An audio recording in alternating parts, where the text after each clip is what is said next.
ഇപ്പോഴും നിങ്ങളെ കേട്ടുകൊണ്ടിരിക്കുന്ന സാക്ഷ്യങ്ങളെല്ലാം നോക്കിയാൽ ദൈവം എത്ര കരുണയോടുകൂടിയാണ് പരിശുദ്ധ അമ്മ വഴി നമ്മളെ സന്ധിക്കുന്നതെന്ന് നമുക്ക് മനസ്സിലാകും. ആ അനുഭവങ്ങൾ എല്ലാവർക്കും ലഭിക്കാൻ വേണ്ടി ഉടമ്പടി എടുത്തിട്ടുള്ള എല്ലാവരെയും സമർപ്പിച്ചുകൊണ്ട് ഈ ആരാധന വ്യത്യസ്തങ്ങളായ ചാനലിലൂടെ ആരാധനയ്ക്ക് പങ്കെടുക്കുന്ന എല്ലാ മക്കളെയും, കൃപാസനത്തിൽ ഇന്ന് വരെ വന്നിട്ടില്ലാത്ത മക്കളെ സമർപ്പിച്ചുകൊണ്ട് നമുക്ക് പ്രാർത്ഥിക്കാം. കർത്താവേ, നിൻ്റെ വിശുദ്ധമായ തിരുമുറിവാർന്ന വലതുകരം അങ്ങയുടെ മക്കളുടെ ഹൃദയത്തെയും അധരത്തെയും സ്പർശിക്കണമേ എന്ന് പ്രാർത്ഥിക്കുന്നു. കർത്താവെ, ആഴമായ വിശ്വാസത്തിലേക്കും ദൈവസ്നേഹത്തിലേക്കും ഞങ്ങളെ അഭിഷേകം ചെയ്ത് അങ്ങ് നിറക്കണമേ എന്ന് പ്രാർത്ഥിക്കുന്നു. അമ്മേ, പരിശുദ്ധമ്മേ, കാനായിലെ കല്യാണ വിരുന്നിരുന്നതുപോലെ യേശുവിൻ്റെ അടുത്ത് നിന്നുകൊണ്ട് ഈ ആരാധന ഞങ്ങൾക്ക് വേണ്ടി മധ്യസ്ഥം വഹിക്കുന്ന അമ്മേ, ഞങ്ങൾക്ക് വേണ്ടി പ്രാർത്ഥിക്കണമേ എന്ന് പ്രാർത്ഥിച്ചുകൊണ്ട് ശ്രുതിക്കട്ടെ. Hallelujah, hallelujah, hallelujah. പരിശുദ്ധമ്മേ, ദൈവമാതാവേ, പ്രത്യക്ഷയായ പരിശുദ്ധമ്മേ, ഞങ്ങൾക്ക് വേണ്ടി മധ്യസ്ഥം വഹിക്കണമേ. ഞങ്ങളുടെ ഉടമ്പടി നിയോഗങ്ങളുടെ മേലെ പരിശുദ്ധമ്മേ കരുണയായിരിക്കണമേ. പരമദിവ്യകാരുണ്യത്തിന് ആരാധനയും സ്തുതിയും പുകഴ്ചയും ഉണ്ടായിരിക്കട്ടെ. പ്രിയമുള്ളവരെ, മനസ്സ് പ്രത്യേകമായ ഡിസ്റ്റർബൻസിൽ വന്നിരിക്കുന്നവരെ നമുക്ക് സമർപ്പിച്ച് പ്രാർത്ഥിക്കാം. പ്രത്യേകിച്ച് കുടുംബത്തിലുണ്ടായിട്ടുള്ള എന്തെങ്കിലും പ്രത്യേക സംഘർഷാത്മകമായ അവസ്ഥകൾ, വ്യക്തികൾ തമ്മിലുണ്ടായിട്ടുള്ള എന്തെങ്കിലും അസ്വസ്ഥതകൾ, രോഗമോ സാമ്പത്തിക വിഷമതമോ അല്ലെങ്കിൽ പ്രതീക്ഷിച്ച കാര്യങ്ങൾ നടക്കേണ്ട സമയത്ത് നടക്കാതിരുന്നത് മൂലം ഉണ്ടായിട്ടുള്ള പ്രാർത്ഥനയുടെ വിശ്വാസത്തിൻ്റെ അപാചയങ്ങൾ, ഇങ്ങനെ വ്യത്യസ്തമായ പ്രയാസങ്ങളിൽ വിഷമിക്കുന്ന ആൾക്കാരെ സമർപ്പിച്ചുകൊണ്ട് നമുക്ക് പ്രാർത്ഥിക്കാം. നല്ലവനായ യേശുവേ, നിൻ്റെ ഉന്നതമായ നാമത്തിന് സ്വസ്ത്രം ചെയ്ത് കർത്താവേ, കർത്താവേ, നിൻ്റെ ഉന്നതമായ നാമത്തിന് സ്വസ്ത്രം ചെയ്ത് കർത്താവേ, ഈ ആരാധന യോഗ്യതയോടെ അർപ്പിക്കാൻ വേണ്ടി കർത്താവേ, ഹൃദയത്തെയും അധരത്തെയും അങ്ങ് സ്പർശിക്കണമെന്ന് പ്രാർത്ഥിക്കുന്ന ഈശോയെ, ഞങ്ങളെ ഡിസ്റ്റർബ് ചെയ്യുന്ന ബാഹ്യമായ എല്ലാ സമ്മർദ്ദങ്ങളെയും യേശുക്രിസ്തുവിൻ്റെ ഉന്നതമായ നാമത്തിൽ നിർവീര്യമാകട്ടെ എന്ന് കൽപ്പിക്കുന്നു. ശ്രദ്ധിക്കട്ടെ,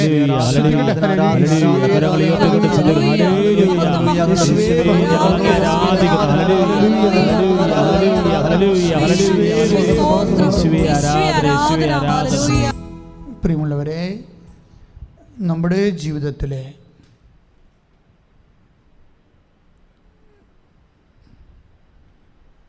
പ്രത്യേകിച്ച് ഉടമ്പടിയുടെ ആധ്യാത്മികമായ യാത്രയിൽ ദൈവം നമ്മുടെ സ്നേഹത്തെ വിശ്വാസത്തെ മാത്രമല്ല, ദൈവം നമ്മുടെ സ്നേഹത്തെ പോലും ടെസ്റ്റ് ചെയ്യുന്ന ഒരു സമയമുണ്ട്. ഇപ്പം നമ്മൾ പുതിയ കാലഘട്ടത്തിലേക്ക് വന്നിരിക്കുകയാണ്. 2022 ജനുവരി 2 പുതിയ കാലത്തിലേക്ക് വരിക. പക്ഷേ പുതിയ കാലത്തിലായാലും ശരി, കാലം അവിടുത്തേതാകുന്നു. കാലങ്ങളും സമയവും അങ്ങനെ പറഞ്ഞുകൊണ്ടാണ് നമ്മളെ പെസഹാത്തിരിയിലെ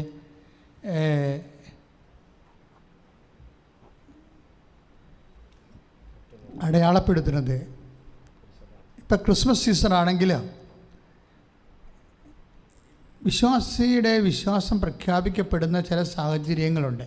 എന്താണ്? കാലവും പിന്നെന്താണ്? ദേശവും ദൈവത്തിന് ഏൽപ്പിക്കണം. സമയവും സാഹചര്യവും ദൈവത്തിന്, നിൻ്റെ ജീവിതത്തിൻ്റെ സമയത്തിൻ്റെ മേലും നിൻ്റെ ജീവിതത്തിൻ്റെ സാഹചര്യത്തിൻ്റെ മേലും ദൈവത്തിനാണോ പൂർണ്ണമായ അധികാരം?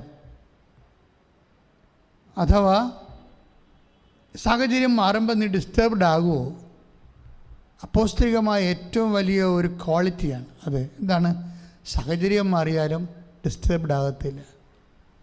അതിനെ പൗലോസ് അപ്പോസ്തലൻ പറയുന്നത് we must have A training. അതിന് നമ്മൾക്ക് ഒരു ട്രെയിനിങ് വേണം. അതായത് ഇപ്പോൾ ഉദാഹരണത്തിന് ഫിലിപ്പി ലേഖനത്തിലെ 4-ാം അധ്യായം 11-ാമത്തെ വചനം, 11ഉം 12ഉം ഒക്കെ ഉണ്ട്. ഈ വചനവും പരിശുദ്ധ അമ്മയുടെ വ്യക്തിത്വവും നമ്മളെപ്പോഴും ഉടമ്പടി ചെയ്തിരിക്കുന്ന എല്ലാവരും, ഇത് ഉടമ്പടി ധ്യാനമായതുകൊണ്ട് പ്രത്യേകിച്ച് ഉടമ്പടിയെക്കുറിച്ചായിരിക്കും പറയണത്. അപ്പോൾ ഉടമ്പടി ചെയ്തിരിക്കുന്ന എല്ലാവരുടെയും മാതൃക എന്താ? ആരാണ്? പരിശുദ്ധ അമ്മയുടെ ആധ്യാത്മികതയാണ്. അമ്മ ആ സമയത്ത് എങ്ങനെയായിരുന്നു എന്നുള്ളതാണ് പരിശുദ്ധ അമ്മ. അപ്പോൾ അത് പൗലോസ് അപ്പോസ്തലൻ പറയണത് എനിക്ക് എന്തെങ്കിലും കുറവുള്ളത് കൊണ്ടല്ല ഞാനിത് പറയുന്നത്. കാരണം ഏത് സാഹചര്യത്തിലും സംതൃപ്തിയോടെ കഴിയാൻ ഞാൻ പഠിച്ചിട്ടുണ്ട്. അത് സ്വയമായിട്ടെടുക്കുന്ന പഠനമാണ്. നമ്മുടെ ജീവിതത്തെ, നമ്മുടെ സ്വഭാവത്തെ, നമ്മുടെ പ്രതികരണങ്ങളെയൊക്കെ നമ്മൾ പഠിപ്പിക്കണം. ഈശോ അതിന് പറഞ്ഞത് ഈ പാഠപുസ്തകം ആരാണ്? നമ്മൾ പഠിക്കുന്ന പാഠപുസ്തകം ആരാണ്? അതായത് ഞാൻ ശാന്തശീലനും വിനീത ഹൃദയനുമാണ്, നിങ്ങൾ എന്നിൽ നിന്ന് പഠിക്കുവേൻ. അപ്പം ഈശോയാണ് പാഠപുസ്തകം. ഈശോ എപ്പോഴും നമുക്ക് പഠിച്ചിട്ടുണ്ടെന്ന് അപ്പോസ്തലൻ പറയുന്നുണ്ടെങ്കിൽ ഗമാലിയലിൻ്റെ ശിക്ഷണത്തിൽ പഠിച്ച കാര്യമല്ലേ ഈ പറയണത്. കർത്താവിനെ പ്രാർത്ഥനയിലും ധ്യാനത്തിലും അടുത്തപ്പോൾ പൗലോസ് പഠിച്ച കാര്യമാണ്.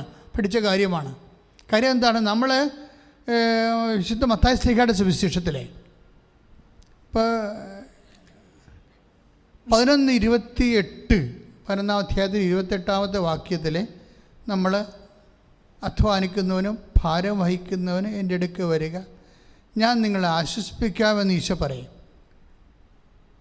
അപ്പോൾ ഹൈപ്പർ ടെൻഷനുള്ളവർ, ഭാരം വഹിക്കുന്നവർ, ഭാരം ഹൃദയത്തിനാകാം, ഭാരം മനസ്സിനാകാം, ഇങ്ങനെയുള്ള ഭാരം വഹിക്കുന്നവർ എന്ത് ചെയ്യണമെന്നാണ് പറയണത്? അവർ എൻ്റെ അടുത്ത് വരണം. എന്നിട്ട് എന്ത് ചെയ്യണം?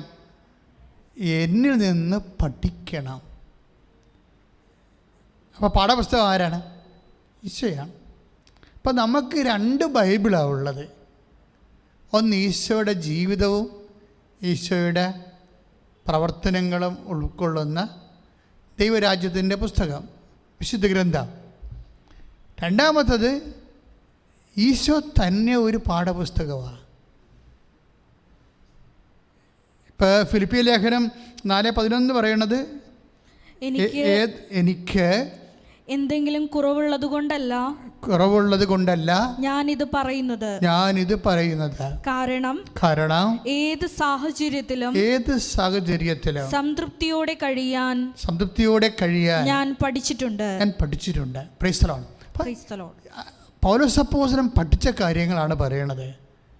അപ്പോസ്തലനായതിനു ശേഷമുള്ള അദ്ദേഹത്തിൻ്റെ അനുഭവങ്ങളാണ് ഫിലിപ്പി ലേഖനത്തിൽ എഴുതിയിട്ടുള്ളത്. പഠനത്തിൻ്റെ പുസ്തകമാണ്. എനിക്കും നിങ്ങൾക്കും പൗലോസ് അപ്പോസ്തലനും എല്ലാം ഉള്ള ഒരു കോമൺ ടെസ്റ്റ് എന്താണ്? കോമൺ ടെസ്റ്റ് കർത്താവിൻ്റെ ജീവിതം തന്നെയാണ്. ഈശോ എന്താ പറഞ്ഞത്? സാഹചര്യം മാറാം, ജീവിതത്തിൻ്റെ സാഹചര്യങ്ങൾ മാറാം. അയ്യോ, നമ്മുടെ ജീവിതത്തിൽ എപ്പോഴാണ് സാഹചര്യങ്ങൾ മാറണമെന്ന് വെച്ച് കഴിഞ്ഞാൽ എനിക്ക് തോന്നുന്നത് ഒരു 5 കൊല്ലം കൂടുമ്പോൾ സാഹചര്യം മാറുമെന്നാണ് തോന്നുന്നത്. നമ്മുടെ ജീവിതത്തിൻ്റെ 5 കൊല്ലം കൂടുമ്പോൾ അല്ലെങ്കിൽ 3 കൊല്ലം കൂടുമ്പോൾ സാഹചര്യം മാറും. ചിലപ്പോൾ നമുക്കൊരു ട്രാൻസ്ഫർ കിട്ടി, വേറെ പുതിയ സ്ഥലത്ത് പോയി, സാഹചര്യം മാറി. നമ്മൾ അങ്ങോട്ട് പോയ സമയത്ത് വീട്ടിലെ സാഹചര്യവും മാറും. അപ്പോഴും മൊത്തത്തിൽ എപ്പോഴും ഒരു വ്യത്യസ്തങ്ങളായ സാഹചര്യങ്ങളിലൂടെ ഇങ്ങനെ വ്യക്തികൾ പോകുന്ന കാണാം.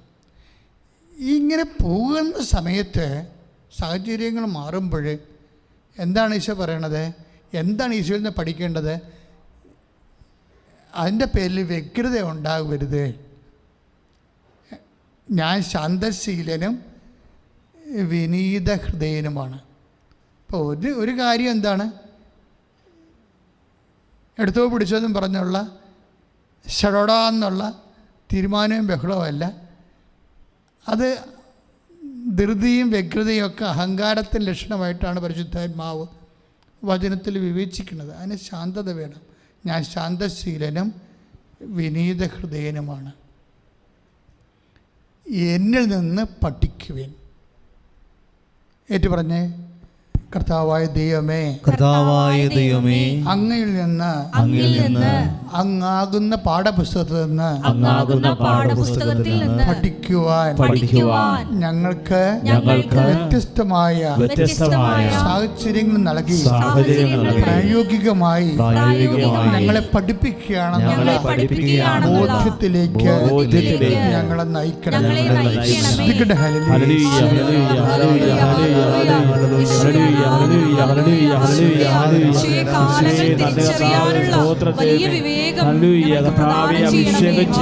നീ പഠിപ്പിക്കൽ കഴിഞ്ഞിട്ട് പൗലോസ് അപ്പോസ്തലൻ പിന്നെ സംസാരിക്കുന്നത് പരിശീലനത്തെക്കുറിച്ചാണ്.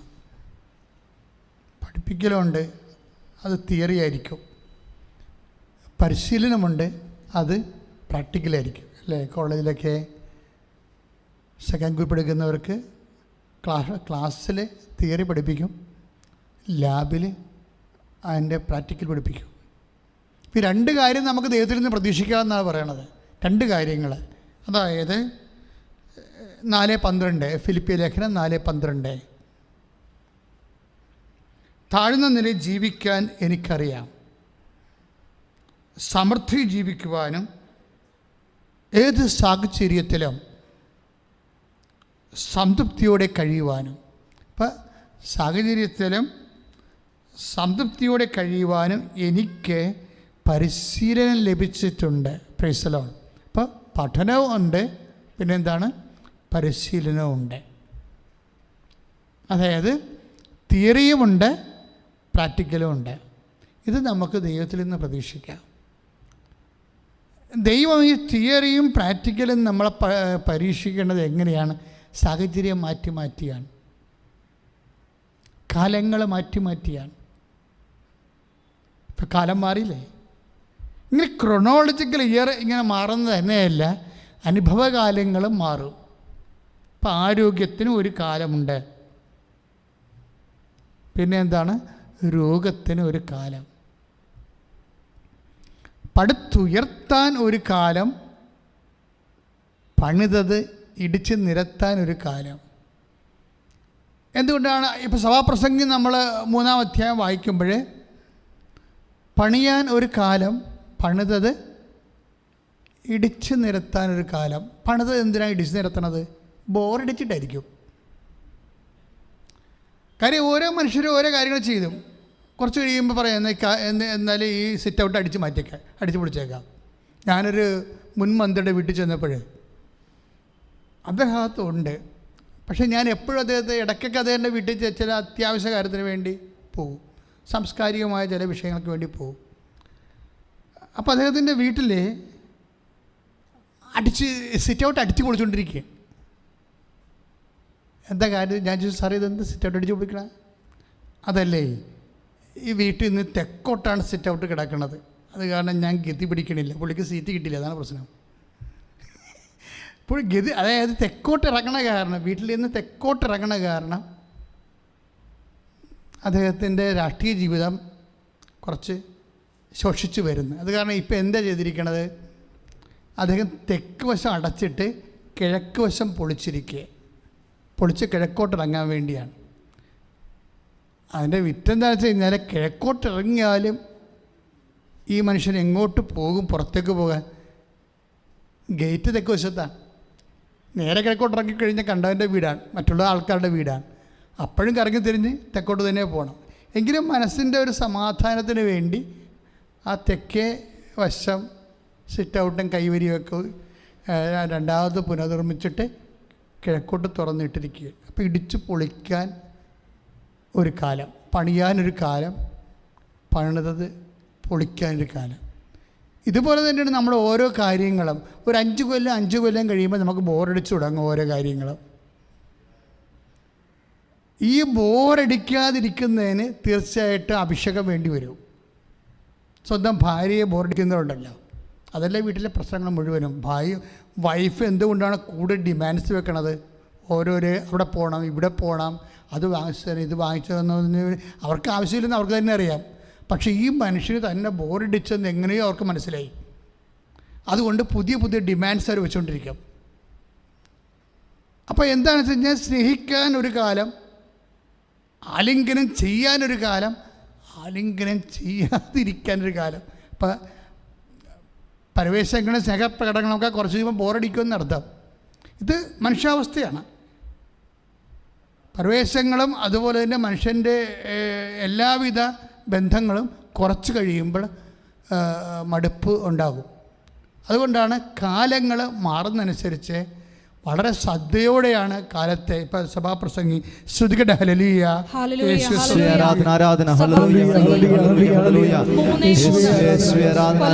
ഒരു കാലം, സൗഖ്യമാക്കാൻ ഒരു കാലം, തകർക്കാൻ ഒരു കാലം, പണിതുയർത്താൻ ഒരു കാലം, കരയാൻ ഒരു കാലം, ചിരിക്കാൻ ഒരു കാലം, വിലപിക്കാൻ ഒരു കാലം, നൃത്തം ചെയ്യാൻ ഒരു കാലം, കല്ല് പെറുക്കിക്കളയാൻ ഒരു കാലം, കല്ല് പെറുക്കിക്കൂട്ടാൻ ഒരു കാലം, ആലിംഗനം ചെയ്യാൻ ഒരു കാലം, ആലിംഗനം ചെയ്യാതിരിക്കുവാൻ ഒരു കാലം. This is life. സഭാപ്രസംഗം എനിക്ക് എപ്പോഴും തോന്നിയിട്ടുള്ള, ഞാൻ ഈ ദിവസങ്ങളിലൊക്കെ 20 ദിവസത്തോളം നിരന്തര വചന വായനയായിരുന്നു. അതുപോലെ ജപമാല ചൊല്ലലും. എൻ്റെ ജീവിതത്തിൽ ഇതുപോലെ വചനം വായിച്ചിട്ടുള്ള ജപമാല ചൊല്ലിയുടെ ദിവസങ്ങളുണ്ടായിട്ടില്ല. രാവിലെ മുതൽ വൈകുന്നേരം 10 സമയം എനിക്ക് കിട്ടിയിരുന്നു. എപ്പോഴും ഞാൻ ചിന്തിച്ചുള്ള കാര്യം, എന്തെങ്കിലും നിനക്ക് പ്രയാസം വരുമ്പോൾ കർത്താവിൻ്റെ വചനം കഴിഞ്ഞാൽ പിന്നെ വായിക്കേണ്ട പുസ്തകം ഏതാണ്? സങ്കീർത്തനമല്ല, സഭാപ്രസംഗ. സഭാപ്രസംഗം സത്യം നിന്നോട് സംസാരിക്കും. എല്ലാം വ്യത്യസ്തങ്ങളായ അനുഭവങ്ങൾ നമ്മൾ സ്വാഗതം ചെയ്യേണ്ടി വരും. ജീവിതത്തിലെ വ്യത്യസ്തങ്ങളായ അനുഭവങ്ങളെ എന്നും കുന്നും ഒരുപോലെ ആയിരിക്കുമെന്ന് നമ്മൾ കരുതരുത്. അതാണ് ഇപ്പോൾ സഭാപ്രസംഗം 3:3 തൊട്ട് 3:7 വരെ നമ്മൾ വായിച്ചത്. ആലിംഗനം ചെയ്യാനൊരു കാലം ഏറ്റവും നല്ലൊരു കാര്യമാണല്ലേ. സ്നേഹിതരും സഹോദരങ്ങളും ജീവിത പങ്കാളികളും ഒക്കെ ആലിംഗനം ചെയ്യും. പക്ഷേ ഇതൊന്നും കുറച്ച് കാലം കഴിയുമ്പോൾ ഇതിൻ്റെ ആ പഴയ ചൂടും ചൈതന്യമൊക്കെ ഉണ്ടാകത്തില്ല. We must understand it. സാഹചര്യം മാറും. സാഹചര്യം മാറിയത് കൊണ്ട് കഴുത്തേക്കറിയിട്ടൊരു കഥയില്ല. കുടുംബ സാഹചര്യം മാറുന്നതുകൊണ്ട് നമ്മളോട് സ്നേഹം ഇല്ലാഞ്ഞിട്ടാണെന്ന് വൈഫ് പറഞ്ഞിട്ടോ ഹസ്ബൻഡ് പറഞ്ഞിട്ടോ ഒന്നും കാര്യമില്ല. ആലിംഗനം ചെയ്യാനൊരു കാലം, ചെയ്യാതിരിക്കാനൊരു കാലം, കരയാൻ ഒരു കാലം, ചിരിക്കാൻ ഒരു കാലം. അപ്പം ഇതൊക്കെ ഇങ്ങനെ വ്യത്യസ്തമായ സാഹചര്യങ്ങൾ മാറും. അതുകൊണ്ടാണ് പൗലോസ് പറയണത്. എന്താ പറയണത്? സാഹചര്യങ്ങൾ മാറും. നമുക്കൊരു പാഠപുസ്തകമേ ഉള്ളൂ. എന്താണ്? Christ is our text book.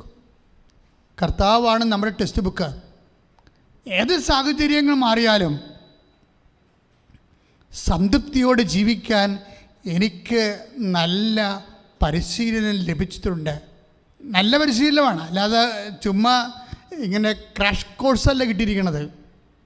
ഇപ്പോൾ ഓരോരോ പരിശീലനങ്ങൾക്ക് ഇപ്പോൾ 3 മാസത്തെ കോഴ്സാണല്ലോ. ഇപ്പോൾ ഫിലിസ്റ്റാർസൊക്കെ ഗുസ്തി പഠിക്കണമെങ്കിൽ 1 മാസം കൊണ്ട് ഗുസ്തി പഠിക്കാൻ പറ്റുമെന്ന് എല്ലാവർക്കും അറിയാം. അപ്പോൾ അവർക്ക് ആവശ്യമുള്ള സാധനങ്ങൾ മാത്രം പഠിച്ചെടുക്കുകയാണ് അവിടെ ചെയ്യണത്. അപ്പോൾ എന്ത് വെച്ച് കഴിഞ്ഞാൽ ഇതുപോലെ അല്ല, എനിക്ക് നല്ല പരിശീലനം ലഭിച്ചിട്ടുണ്ടെന്നാണ് പറയണത്. അതിൻ്റെ അർത്ഥം എന്താണ്?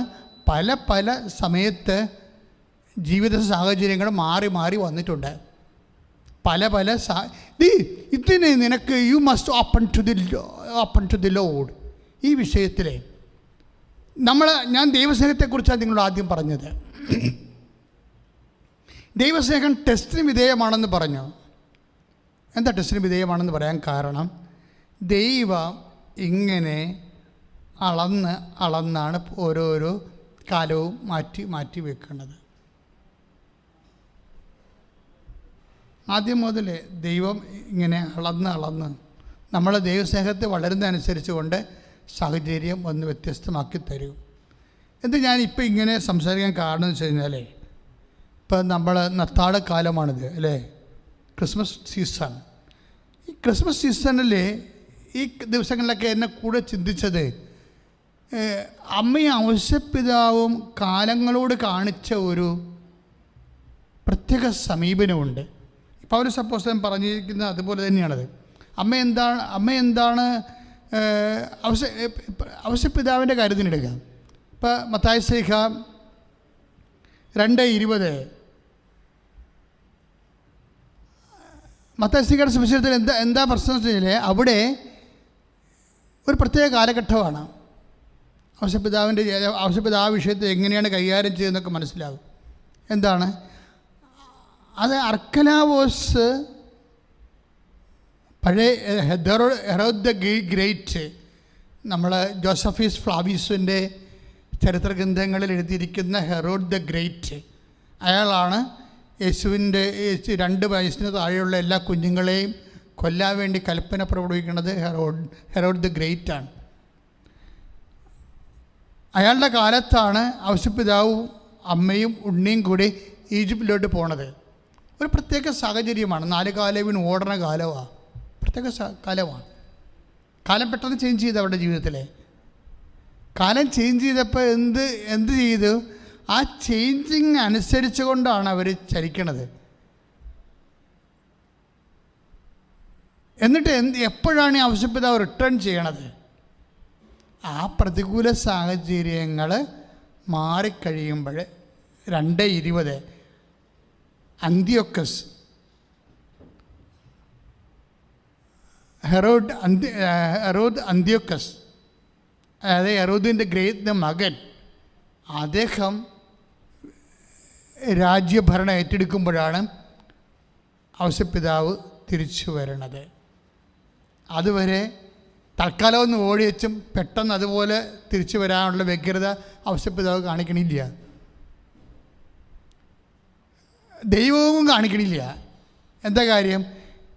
ദൈവത്തിന് വേണമെങ്കിൽ ഹെറോദല്ല ഇവിടെ പിശാച് ഭരിച്ചാലും ശരി ഒരു കുഴപ്പമില്ല. ഔസേപ്പിതാവിനെയും ഉണ്ണിയെയും മാതാവിനെയും ഇവിടെ താമസിപ്പിക്കുന്നതിന് ദൈവത്തിന് ഒരു തടസ്സമില്ല. അത് നമ്മൾ അടുത്തൊരു ചിന്തിക്കേണ്ട വിഷയമാണ്. ദൈവം സർവശക്തനാണ്. ഹെറോഡ് ദ ഗ്രേറ്റ് ഇവിടെ ജീവിക്കുമ്പോൾ ഔസേപ്പിതാവും മാതാവും ഉണ്ണിനെ വേണമെങ്കിൽ ദൈവത്തിന് ബലം പ്രയോഗിച്ച് ഇവിടെ സുരക്ഷിതമായിട്ട് താമസിപ്പിക്കാം. പക്ഷേ മാനുഷികാവസ്ഥയ്ക്ക് അനപേക്ഷണീയമായിട്ട് ഔസേപ്പിതാവിനെ മാത്രം രക്ഷിച്ചാൽ പോരല്ലോ ദൈവത്തിന് ലോകത്തിൻ്റെ എല്ലാ മനുഷ്യരേക്കും മാതൃകയാക്കാൻ വേണ്ടിയാണ് ഔസേപ്പിതാവും മാതാവിനെയും തൽക്കാലത്തേക്ക് സംഘർഷകമായ സാഹചര്യത്തിന് മാറ്റണത്. ഒരു സാഹചര്യം സംഘർഷ നിർഭരമായാൽ ഔസേപ്പിതാവിനെ മാതാവിനെ വേണമെങ്കിൽ ഉണ്ണീശോയെ വേണമെങ്കിൽ ദൈവത്തിന് സംരക്ഷിക്കാം. പക്ഷെ അതൊരു മാതൃകയല്ലല്ലോ. സ്വന്തം കുഞ്ഞിനെ സംരക്ഷിച്ചു, മറ്റുള്ളവർ ആരെയും സംരക്ഷിച്ചില്ല എന്ന് പറയണത് ദൈവത്തിന് മാതൃകയല്ല. അതുകൊണ്ട് നമ്മളുടെ സാഹചര്യം പ്രതികൂലമുള്ള ആൾക്കാരോട് ഐക്യദാർഢ്യം പ്രഖ്യാപിച്ചുകൊണ്ട് പ്രതികൂലമായ സാഹചര്യം ഔസേപ്പിതാവിനും കൊടുത്ത് മാതാവിനും കൊടുത്ത് ഉണ്ണീശോക്കും കൊടുത്തു. ദൈവത്തിൻ്റെ ഒരു നീതിയാണ് അവിടെ വരണത്. എന്നിട്ട് എപ്പോഴാണ് തിരിച്ചു വരണത്? എടുത്തോ പിടിച്ചതെന്ന് പറഞ്ഞ് ഞാൻ മുമ്പ് പറഞ്ഞ പോലെ ചടപെടാതെന്ന് പറഞ്ഞ് തിരിച്ചു വരണില്ല, വ്യഗ്രതയില്ല. കർത്താവ് മുമ്പ് പറഞ്ഞതുപോലെ ശാന്തശീലനായി വിനീത ഹൃദയനായി ആ സാഹചര്യത്തിൻ്റെ പ്രാന്തികൂല്യങ്ങൾ മാറിയതിന് ശേഷമാണ്. 2:20 മത്തായി സുവിശേഷം 2:19-20. ഹെരോദോസിൻ്റെ മരണത്തിന് ശേഷം ഈജിപ്തിൽ വെച്ച് കർത്താവിൻ്റെ ദൂതൻ ജോസഫിന് സ്വപ്നത്തിൽ പ്രത്യക്ഷപ്പെട്ട് പറഞ്ഞു, എഴുന്നേറ്റ് ശിശുവിനെയും അമ്മയെയും കൂട്ടി ഇസ്രായേൽ ദേശത്തേക്ക് മടങ്ങുക. ശിശുവിനെ വധിക്കാൻ ശ്രമിച്ചവർ മരിച്ചു കഴിഞ്ഞു. അവൻ എഴുന്നേറ്റ് ശിശുവിനെയും അമ്മയെയും കൂട്ടി ഇസ്രായേൽ ദേശത്തേക്ക് പുറപ്പെട്ടു. അപ്പോൾ ഒരു പ്രതികൂലമായ സാഹചര്യങ്ങൾ നിലനിന്നത് ആ സാഹചര്യം മാറിക്കഴിഞ്ഞാണ് ഔസേപ്പിതാവ് ഉണ്ണീശോയും തിരുക്കുടുംബം തിരിച്ചു വരണത്. ഇത് നമുക്ക് വിവേകത്തിൻ്റെ ഭാഗമാണ്. കാര്യം നമ്മൾ പ്രാർത്ഥിക്കുന്നവരാണ്, നമ്മൾ ഉപവസിക്കുന്നവരാണ്, വിശുദ്ധ ജീവിതം നയിക്കേണ്ടതാണ്. ദൈവം എന്നെ സംരക്ഷിക്കണം, ദൈവം എന്നെ സംരക്ഷിച്ചില്ല പിന്നെ ആരെ സംരക്ഷിക്കാനാണ് എന്നൊക്കെ പറയുന്നത് അഹങ്കാരമാണ്. ശരിക്കും സാഹചര്യം പ്രതികൂലമാകുമ്പോൾ ആ സാഹചര്യത്തിൽ നിന്ന് നമ്മൾ മുട്ടാളത്തരം കാണിക്കാതെ, മൽപ്പിടുത്തം കാണിക്കാതെ തൽക്കാലം മാറുകയാണ് നല്ലത്. യാക്കോബ് രണ്ടും കൽപ്പിച്ച് വരണത്, ആ യാക്കോബിനെയാണ് നമ്മൾ ബൈബിളിൽ കാണുന്നത്. രണ്ടും കൽപ്പിച്ച് വരും. തല്ലെങ്കിൽ തല്ല്, കൊല്ലെങ്കിൽ കൊല്ലെന്നും പറഞ്ഞ് വരുന്ന യേശാവിനെ കണ്ടുമുട്ടി എപ്പോഴായാലും പണി നടക്കുമെന്നോ യാക്കോബിനറിയാം. അതുകൊണ്ട് എന്തെല്ലാം സംഭവങ്ങളാണ്. അടിക്കെങ്കിൽ അടി, അല്ലെങ്കിൽ സമാധാനമെങ്കിൽ സമാധാനം, രണ്ടിനും തയ്യാറായിട്ടാണ് യാക്കോബ് വരുന്നത്. കാര്യം അവൻ ജീവിച്ചു വന്ന സാഹചര്യം അതാണ്. അടി കൊടുക്കേണ്ട പാട്ടി പാഴ്സലായിട്ട് അടി കൊടുക്കുകയും ചെയ്യും യാക്കോബ്. പറ്റിക്കേണ്ട പാട്ടി പറ്റിക്കും, ചതിക്കേണ്ട പാട്ടി ചതിക്കും. അത് ലാബാനായാലും ശരി, ഏശാവായാലും ശരി, ഇതെല്ലാം പഠിച്ചു വന്നിരിക്കുന്ന യാക്കോബുമായിട്ടാണ് ദൈവം മൽപ്പിടുത്തം നടത്തുന്നത്. എന്നിട്ട് അവൻ്റെ എളി ഉളുക്കിക്കളയണത്. ദൈവമേ, എൻ്റെ നിൻ്റെ എളി ചിലപ്പോൾ പണമാകാം, ചിലപ്പോൾ ഉളുക്കിയെന്ന് വരും. എൻ്റെ നിൻ്റെ എളി ചിലപ്പോൾ ആരോഗ്യമാകാം, ചിലപ്പോൾ ഉളുക്കിയെന്ന് വരും. എൻ്റെ നിൻ്റെ സ്വാധീനം അതും ചിലപ്പോൾ നഷ്ടപ്പെട്ടെന്ന് വരും. ഇങ്ങനെ നമ്മളെ സപ്പോർട്ട് ചെയ്ത് സന്ധിച്ചും പിന്തുണച്ചും നിൽക്കുന്ന സാഹചര്യങ്ങളും വ്യക്തികളും വസ്തുക്കളും വസ്തുതകളുമൊക്കെ ചില സമയത്ത് ഫ്രിഡ്ജായി പോകും. അപ്പോഴെന്താ സംഭവിക്കണത്? ദൈവത്തിലെ ആശ്രയിക്കാനാണ്. ഇത് പരിശീലനത്തിന്, അതാണ് ഫിലിപ്പിയർ പറയണത്. ഏത് സാഹചര്യത്തിലും സംതൃപ്തിയോടെ ജീവിക്കാൻ എനിക്ക് നല്ല പരിശീലനം ലഭിച്ചിട്ടുണ്ട്. പ്രാർത്ഥിക്കുക. കർത്താവായ ദൈവമേ, ദൈവത്തിന്റെ പൊതു മനസ്സനുസരിച്ച് ജീവിതത്തിലെ വ്യത്യസ്തവും വിരുദ്ധവുമായ സാഹചര്യങ്ങൾ വരുമ്പോൾ പരിശുദ്ധ അമ്മയെപ്പോലെ, ഔഷധപിതാവിനെ പോലെ ഹൃദയത്തിൽ സംഗ്രഹിച്ച ശാന്തതയോടെയും അതിനെ അതിജീവിക്കുവാൻ ഞങ്ങളെ അഭിഷേകം ചെയ്യണം. ശാന്തതയോടെയും അതിനെ അതിജീവിക്കുവാൻ ഞങ്ങളെ അഭിഷേകം ചെയ്യണം. ഇപ്പോഴും അഭിഷേകം ചെയ്യണം. ശ്രുതികട ഹല്ലേലൂയ.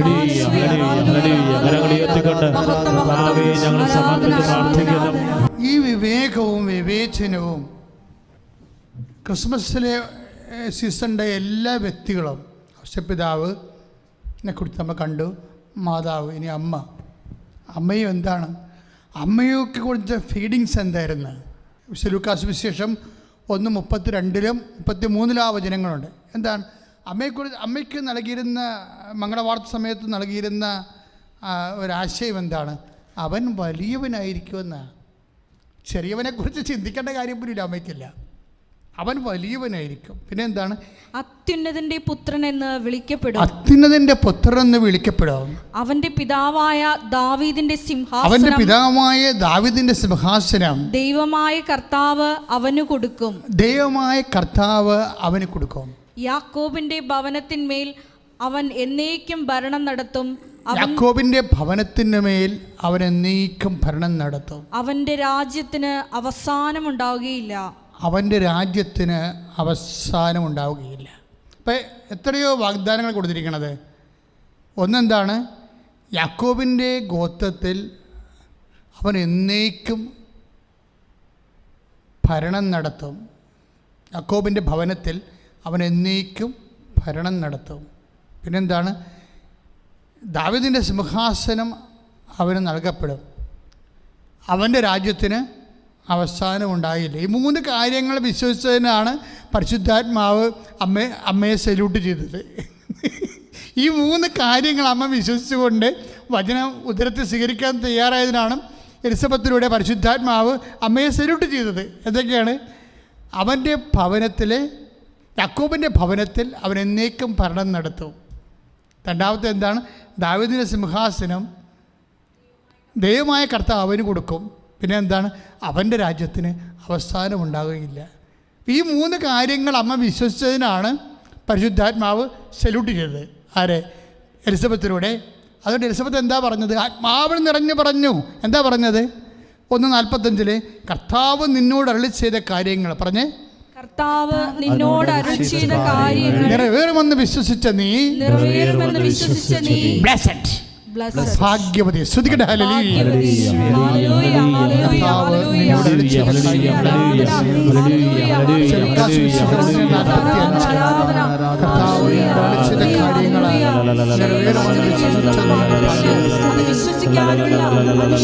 കർത്താവ് നിന്നോട് സാഹചര്യങ്ങൾ ഇങ്ങനെ അമ്മയുടെ മുമ്പിൽ ഇങ്ങനെ മാറിക്കൊണ്ടിരിക്കുകയാണ്. എത്ര സാഹചര്യങ്ങൾ മാറിയാലും ഇവിടെ നിലപാടിനോ സമീപനത്തിനോ മാറ്റം ഉണ്ടാവുകയില്ല. എന്തുകൊണ്ടാണ് ഞാൻ ചില സമയത്ത് ഓർത്തത്, ഞാൻ നിങ്ങളോട് നേരത്തെ പറഞ്ഞിട്ടുണ്ട്. എന്താ പറഞ്ഞിരിക്കണത്? എന്തുകൊണ്ട് അമ്മ ഉറങ്ങി? എന്തുകൊണ്ടാണ് അമ്മ ഉറങ്ങി? അതുപോലെ തന്നെ പത്രോസും യോഹന്നാനും മേരി മഗ്ദലിനും കുസായുടെ ഭാര്യയായ മറിയവും എല്ലാ സ്ത്രീകളും അപ്പോസ്തലന്മാരും ഇടിച്ചു തല്ലി വെളുപ്പാങ്കാലത്ത് കല്ലറയിൽ പോകുമ്പോഴും മറിയം അവിടെ ഇല്ല. മറിയം സ്വസ്ഥമായിട്ടിരുന്ന് പ്രാർത്ഥിക്കുകയും. എന്താ കാര്യം പ്രാർത്ഥിക്കാൻ കാരണം? മറിയം അവരുടെ കൂട്ടത്തിൽ ഉണ്ടാകേണ്ട ആദ്യത്തെ ആളല്ലേ. ഏത് സാഹചര്യങ്ങൾ മാറിയാലും മാറാത്ത സാഹചര്യവുമായി മറിയം നമ്മുടെ മുമ്പിൽ നിൽക്കും. ശ്രുതിക്കട്ടെ ഹല്ലേലൂയ.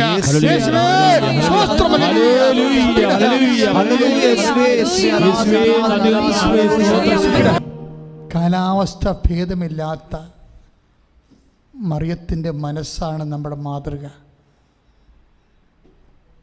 നമ്മളിപ്പോഴേ ചിന്തിച്ചുകൊണ്ടിരിക്കുന്ന ഏറ്റവും നമ്മളെ മനുഷ്യരാശിയെ ഒന്നടങ്കം മുൾമുനയെ നിർത്തുന്ന ഏറ്റവും വലിയ സന്ത്രാസത്തിൽ നിർത്തുന്ന വിഷയം എന്താണ്? ക്ലൈമറ്റ് ചേഞ്ചാണ്. ലോകം മുഴുവനും ക്ലൈമറ്റ് ചേഞ്ച് നടന്നുകൊണ്ടിരിക്കുകയാണ്.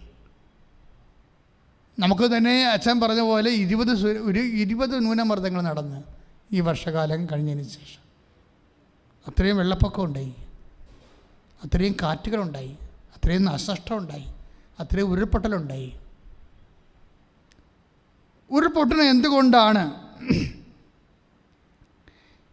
ക്ലൈമറ്റ് ചേഞ്ച് വന്നപ്പോൾ ഒരേ സ്ഥലത്ത് തന്നെ ഘനമീറ്റർ മഴ കുറേ അധികം ദിവസം ഒരുമിച്ച് പെയ്തപ്പോഴാണ് ഉരുൾപൊട്ടലുണ്ടായത് എന്നിപ്പോൾ ശാസ്ത്രത്തിൻ്റെ പഠനം വന്നിട്ടുണ്ട്.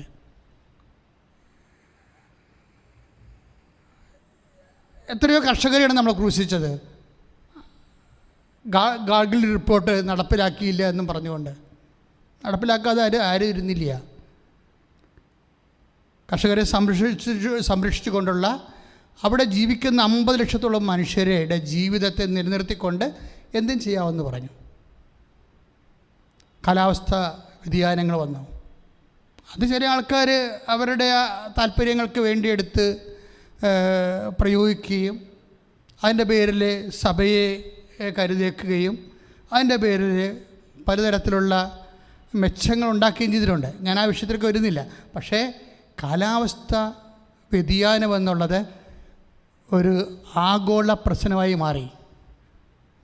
നമ്മുടെ ജീവിതത്തെക്കുറിച്ചുള്ള കാലാവസ്ഥ വ്യതിയാനത്തെക്കുറിച്ചാണ് ഞാനിപ്പോൾ സംസാരിക്കുന്നത്. മറിയത്തിൻ്റെ ജീവിതത്തിൻ്റെ കാലാവസ്ഥ, ക്ലൈമറ്റ് ചേഞ്ച്, കാലാവസ്ഥ വ്യതിയാനങ്ങൾ. ഏത് കാലാവസ്ഥ വ്യതിയാനം ഉണ്ടായാലും അമ്മയ്ക്കൊരു മാറ്റമില്ല. അമ്മ എന്താ ഇതൊക്കെ ചെയ്യണത്?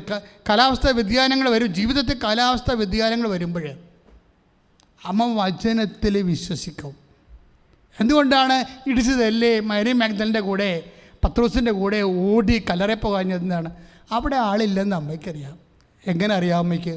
അപ്പോൾ ഒരു പ്രത്യക്ഷപ്പെട്ട് പറഞ്ഞോണം, അല്ല, അവൻ്റെ രാജ്യത്തിന് അവസാനം ഉണ്ടാവുകയില്ല. അത് അമ്മയോട് പറഞ്ഞതാണ്. എത്രയോ വർഷം മുമ്പ് പറഞ്ഞതാണ്. 30-32 കൊല്ലം മുമ്പ് പറഞ്ഞതാണ് ദൈവവചനം. 3 ദിവസം മുമ്പ് പറഞ്ഞാലും 32 വർഷം മുമ്പ് പറഞ്ഞാലും അമ്മയ്ക്കൊരുപോലെയാണ്. അതാണ് അമ്മ. ശ്രുതിക്കട്ടെ ഹല്ലേലൂയ.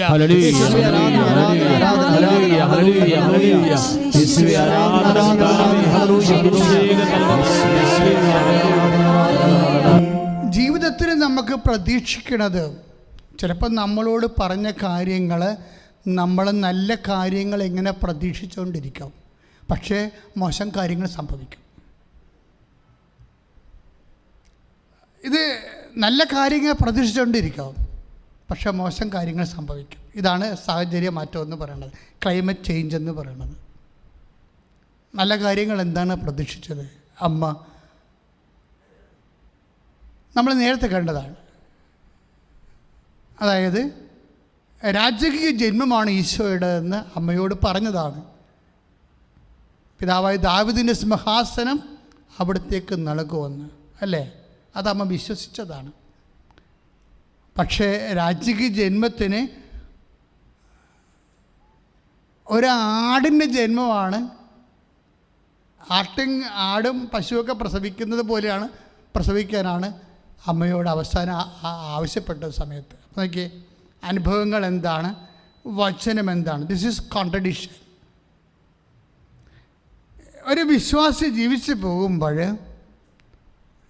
നമ്മുടെ ജീവിതം തന്നെ ഒരു വൈരുദ്ധ്യാത്മകമായ ഒരു ആധ്യാത്മിക അനുഭവത്തിലൂടെയാണ് പോകുന്നത്. അതായത് നമ്മൾ വിശ്വസിക്കുന്നതിന് ഘടകവിരുദ്ധമായിട്ട്, നമ്മളോട് പറഞ്ഞതിന് വചനത്തിന് വിരുദ്ധമായി ചിലപ്പോൾ നമുക്ക് അനുഭവങ്ങളുണ്ടാവും.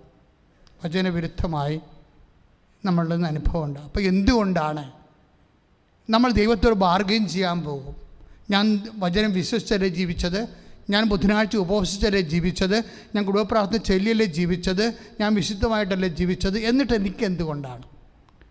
അങ്ങനെയല്ല. രണ്ടാമത്തെ ചോദ്യം കൂടിയുണ്ട്. ഇതൊന്നുമില്ലാതെ ജീവിക്കുന്നവർക്ക് അവർക്ക് ഇതിനേക്കാൾ മെച്ചമായിട്ടുള്ള സിറ്റുവേഷൻസ് ഉണ്ടല്ലോ, അതെന്തുകൊണ്ടാണ്? അപ്പോൾ ഇങ്ങനെ നമ്മൾ ദൈവത്തോട് തർക്കിക്കാം. രക്ഷകരെ സ്വീകരിക്കുക എന്ന് വെച്ചാൽ എന്താണ് അർത്ഥം? ഇപ്പോൾ 53:12 ഐസയ, അവൻ പാപികളുടെ കൂടെ എണ്ണപ്പെട്ടു. ക്രിസ്തു എവിടെയെല്ലാം അവൻ എണ്ണപ്പെടുന്നത്? ഐസയ 53:12 എന്താണ്? അവൻ പാപികളുടെ കൂടെ എണ്ണപ്പെട്ടു. നിസ്സാര വചനമല്ലത്. ഒരു പാപിക്ക് ഈ ജീവിതത്തിൽ എന്തെല്ലാം അരിഷ്ടതകളും കഷ്ടതകളും വേദപുസ്തകം പറഞ്ഞിട്ടുണ്ട്, അതെല്ലാം സ്വീകരിക്കാൻ ഈശോ ബാധ്യസ്ഥനാണ്. കാര്യം എന്താ?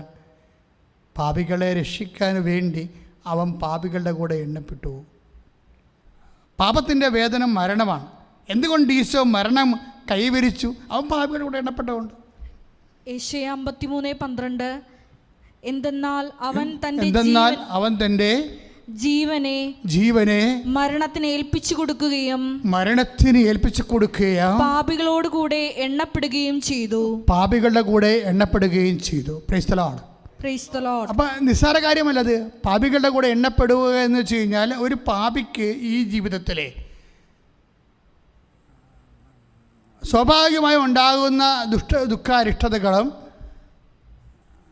നമുക്കറിയാമല്ലോ. എല്ലാ പാപങ്ങളുടെയും അവസ്ഥ എന്താണ്? ഇന്ന് സുഖിപ്പിക്കുന്ന എല്ലാ പാപങ്ങളും നാളെ നമ്മളെ ദുഃഖിപ്പിക്കും. പ്രത്യേകിച്ച് മെച്ചമൊന്നും അലിയുന്നില്ല. എന്ത് മെച്ചമുണ്ടത്? ബുദ്ധിയും ബോധമുള്ളതെന്ന് ചിന്തിച്ച് നോക്കിയേ. എന്തിൽ നിന്ന് എന്ത് മെച്ചമുണ്ടായി? എന്തിൽ നിന്ന് എന്ത് മെച്ചമുണ്ടായി? ഒരു മെച്ചം ഉണ്ടായില്ല. 85 കോടിക്ക് ക്രിസ്മസിന് കുടിച്ചു എന്ന് പറഞ്ഞു. കുടിക്കട്ടെ. അതായത് ഇത് കഴിയുമ്പോൾ, കുറച്ച് കഴിയുമ്പോൾ ഇതിൻ്റെ ജന്യമായ കുറേ രോഗങ്ങൾ കുടിക്കണ ചിലപ്പോൾ 5 മിനിറ്റ് കൊണ്ട് ആ ഒരു കിക്ക് പോയെന്ന് വരും, 1 മണിക്കൂർ കൊണ്ട്. പക്ഷേ രോഗങ്ങൾ വന്നാൽ ഒരു കൊല്ലം കൊണ്ടും മാറത്തില്ല. അപ്പോൾ പിന്നെ എന്താ ലാഭം? ഇതിൻ്റെ അകത്ത് ഒന്നും ലാഭമില്ല. ഇതിലൊന്നും ലാഭമില്ല. ഇതിനകത്ത് ഇൻവെസ്റ്റ് ചെയ്യരുതെന്നാണ് വചനം പറയണത്. അല്ലാതെ നമ്മളെന്തിൽ നിന്നും വിലക്കുകയില്ലേ. ഇതിൽ ഇൻവെസ്റ്റ് ചെയ്താൽ നാളെ നിനക്ക് പണി കിട്ടും, അതുകൊണ്ട് വേണ്ട പരിപാടിക്ക് പോകരുത് എന്ന് നമുക്കൊരു താക്കീത് നൽകണത് ദൈവസ്നേഹം തന്നെയാണ്. അച്ഛൻ പറഞ്ഞു വരണത്, ദൈവവചനം ചില സമയത്ത് നമ്മുടെ ജീവിതത്തിൽ വിരുദ്ധമായിട്ട്, ദൈവവചനത്തെ വിരുദ്ധമായിട്ട് ജീവിതത്തിൽ സംഭവിക്കും. അപ്പോൾ ചില ആൾക്കാർ ചിന്തിക്കും, ഞാൻ ഇത്രയും പ്രാർത്ഥിച്ചല്ലോ, എന്നിട്ട് എന്തുകൊണ്ടാണ് എനിക്കിങ്ങനെ സംഭവിച്ചതെന്ന് നമ്മൾ ദൈവത്തോട് തർക്കിക്കും. പക്ഷേ ഈശോ പാപികളോട് എണ്ണപ്പെട്ടപ്പോഴേ ഒരു കാര്യം കൂടി അവിടെ ഉണ്ട്. എന്താണ്? അവൻ തർക്കിക്കുകയോ ബഹളം വെക്കുകയോ ഇല്ല. Praise the Lord. ഇപ്പം നമ്മൾ ഐസയ 53:7 വായിക്കുന്നില്ലേ? അവൻ മർദ്ദിക്കപ്പെടുകയും പീഡിപ്പിക്കപ്പെടുകയും ചെയ്തു. അവൻ മർദ്ദിക്കപ്പെടുകയും പീഡിപ്പിക്കപ്പെടുകയും ചെയ്തു. എങ്കിലും അവൻ ഉരിയാടിയില്ല. Praise the Lord. ചില കാര്യങ്ങൾക്ക് മറുപടി ഉരിയാടാതിരിക്കുന്നതാണ്. അല്ല, നമ്മൾ അവിടെ വെച്ച് ദൈവം എന്നോട് ഇങ്ങനെ ചെയ്തല്ലോ എന്ന് ചോദിച്ചാൽ തീർന്ന്. നീ ഇങ്ങനെ ഏണിയും പാമ്പും കളിച്ച് 98 കൊണ്ട് വെച്ചിരിക്കുകയാണ്. ഏണിയും പാമ്പും കളിച്ച് അവിടെ വെച്ചാണ് ദൈവത്തോട് ഒരു തർക്കം നടത്തിയത്. തീർന്നതിൻ്റെ പരിപാടി. നേരെ പാമ്പ് വിഴുങ്ങിക്കൊണ്ട്, തർക്കത്തിൻ്റെ പാമ്പ് നിന്നെ വിഴുങ്ങിക്കൊണ്ട് വന്ന് 2 വെക്കും. തീർന്ന്. ആ കളി നിൻ്റെ എതിരാളി ജയിച്ചു. എതിരാളി എപ്പോഴും നിങ്ങൾക്ക് പ്രതീക്ഷിക്കാം. എതിരാളിയെ യാക്കോബിന് ഇരുട്ടത്ത് പ്രത്യക്ഷപ്പെട്ട എതിരാളിയെ യാക്കോബ് കണ്ടിട്ടില്ല. അട്ടിക്കിട്ടിക്കഴിഞ്ഞപ്പോഴാണ് അവൻ കയറി വട്ടം പിടിച്ചിട്ട് പറഞ്ഞു, I know who you are, എന്നെ ബ്ലസ് ചെയ്യാതെ പോകരുതെന്ന് പറയും. അവസാനമേ ദൈവമാണെന്ന് മനസ്സിലാകത്തുള്ളൂ. നമ്മൾ അടി നടത്തിക്കൊണ്ടിരിക്കുന്ന സമയത്ത് നമ്മൾ തർക്കവും ബഹളവും മൽപ്പിടുത്തമൊക്കെ നടക്കുന്ന സമയത്ത് അതാരാണെന്ന് അറിയത്തില്ല. നമുക്ക് അവസാനമാണ് അറിയത്തുള്ളത്. ഇതാദ്യമേ അറിയണം. അതിനാണ് പരിശുദ്ധാത്മാവിനെ വേണമെന്ന് പറയുന്നത്. മറിയം ആദ്യമേ അറിഞ്ഞ ആളാണ്. തന്നോട് മൽപ്പിടുത്തം നടത്തുന്ന ആൾ ആരാണെന്ന് അമ്മ ആദ്യമേ അറിഞ്ഞിട്ട് അമ്മ ഒരു കാര്യം ചെയ്തു. എന്താണ്? തർക്കിക്കാൻ പോയില്ല, ബഹളം ഉണ്ടാക്കാൻ പോയില്ല. യാക്കോബിൻ്റെ ഗോത്രത്തിൽ അവൻ അവൻ വലിയവനായിരിക്കും എന്നൊക്കെ പറഞ്ഞത്, ദാവീദിന് സിംഹാസനം അവൻ നൽകപ്പെടുമെന്ന് പറഞ്ഞതും, പക്ഷെ അനുഭവത്തിൽ വന്നിരിക്കുന്നത് എന്നിവിടെയാണ്, കാലിത്തൊഴുത്തിലാണ്. പെറ്റതറിയാൻ വന്നത് ആരാണ്? ഇടയന്മാരാണ്. ഇപ്പം വചനം 1 അല്ലെങ്കിൽ വചനത്തിലൂടെ നൽകുന്ന ഹോപ്പ്, അതായത് വചനത്തിലൂടെ നമുക്ക് നൽകുന്ന പ്രത്യാശ 1. പക്ഷേ ഇതൊന്നും ജീവിതത്തിൽ സംഭവിക്കണില്ല. ജീവിതത്തിൽ ഘടകവിരുദ്ധമായിട്ട് പ്രകൃതം പിടിച്ച് മനുഷ്യർ ഇരുട്ടത്ത് വന്ന് മനുഷ്യനെ പേടിപ്പിക്കുമെന്ന്. ഇത്രയേ ഉള്ളൂ. ഞാൻ തന്നെ ഓർക്കിയിരുന്നേ, മിക്കവാറും ഔസേപ്പിതാവ് ഉണ്ണി എല്ലാ അമ്മയുണ്ട്. ഈ ഇരുട്ടത്ത് കൂടി ഈ പ്രാകൃതം പിടിച്ച മനുഷ്യർ ഇവർ സത്യമായിട്ട് പേടിച്ച് കാണാം. നമുക്ക് പേടിപ്പിക്കലാണ് വരണത് നമ്മുടെ ജീവിതാനുഭവത്തിൽ. അവൻ മഹാനായിരിക്കും എന്നൊക്കെ പറഞ്ഞെങ്കിലും അനുഭവത്തിൽ നമുക്ക് പ്രാകൃത മനുഷ്യരുടെ പേടിപ്പിക്കലാണ് കാണുന്നത്. പക്ഷേ ആട്ടിടയന്മാർ പോയി കഴിഞ്ഞപ്പോഴേ അമ്മ ആ വിഷയത്തിൽ തർക്കിക്കാൻ പോയില്ല. അവൻ തർക്കിച്ചില്ല. അമ്മ ആ വിഷയത്തിൽ ബഹളം ഉണ്ടാക്കാൻ പോയില്ല. അപ്പ എന്നോട് ഇങ്ങനെയല്ലല്ലോ പറഞ്ഞത്. എന്നോട് പറഞ്ഞത് ദാവീദിൻ്റെ സിംഹാസനം കൊടുക്കുമെന്ന് പറഞ്ഞ് രാജശിശുവാണെന്നല്ലേ പറഞ്ഞത്. എന്നിട്ട് ഈ പ്രാകൃത മനുഷ്യരെ രാത്രി വന്ന് എന്നെ പേടിപ്പിക്കണമല്ലോ ചെയ്തതെന്ന് ചോദിക്കും. അമ്മ തർക്കിക്കാൻ പോയില്ല. അമ്മ എന്ത് ചെയ്തു? ഹൃദയത്തിൽ സംഗ്രഹിച്ചു. അവൻ പാപികളുടെ കൂടെ എണ്ണപ്പെട്ടു എന്ന് പറയുമ്പോൾ യേശുവിൻ്റെ കൂടെ ആദ്യം എണ്ണപ്പെട്ടത് പരിശുദ്ധ അമ്മയാണ്. എങ്ങനെയാണ്? തർക്കിക്കാതെ, ബഹളമുണ്ടാക്കാതെ, ജീവിതവിരുദ്ധമായ പ്രത്യാശയ്ക്കും അതുപോലെ തന്നെ വാഗ്ദാനങ്ങൾക്കും വിരുദ്ധമായിട്ടുള്ള ജീവിതാനുഭവങ്ങൾ ഉണ്ടാകുമ്പോൾ 2:19 പറഞ്ഞു, അവിടെ ഹൃദയത്തിൽ സംഗ്രഹിച്ചു. പ്രാർത്ഥിക്കുക, അമ്മേ പരിശുദ്ധമ്മേ, ജീവിതത്തിൽ ഇതുപോലെ അനുഭവങ്ങളുടെ കാലാവസ്ഥ വ്യതിയാനങ്ങൾ ഉണ്ടാകുമ്പോൾ കർത്താവിനെ പോലെ പാപികളോട് എണ്ണപ്പെട്ട ഈശോയെ പോലെ തർക്കിക്കാതെ ബഹളം വെക്കാതിരുന്ന ഈശോയെ പോലെ ഹൃദയത്തിലെ സംഗ്രഹിക്കാനുള്ള പരിശുദ്ധാത്മാവിന്റെ കൃപയാൽ എന്നെ അഭിഷേകം ചെയ്യണമേ.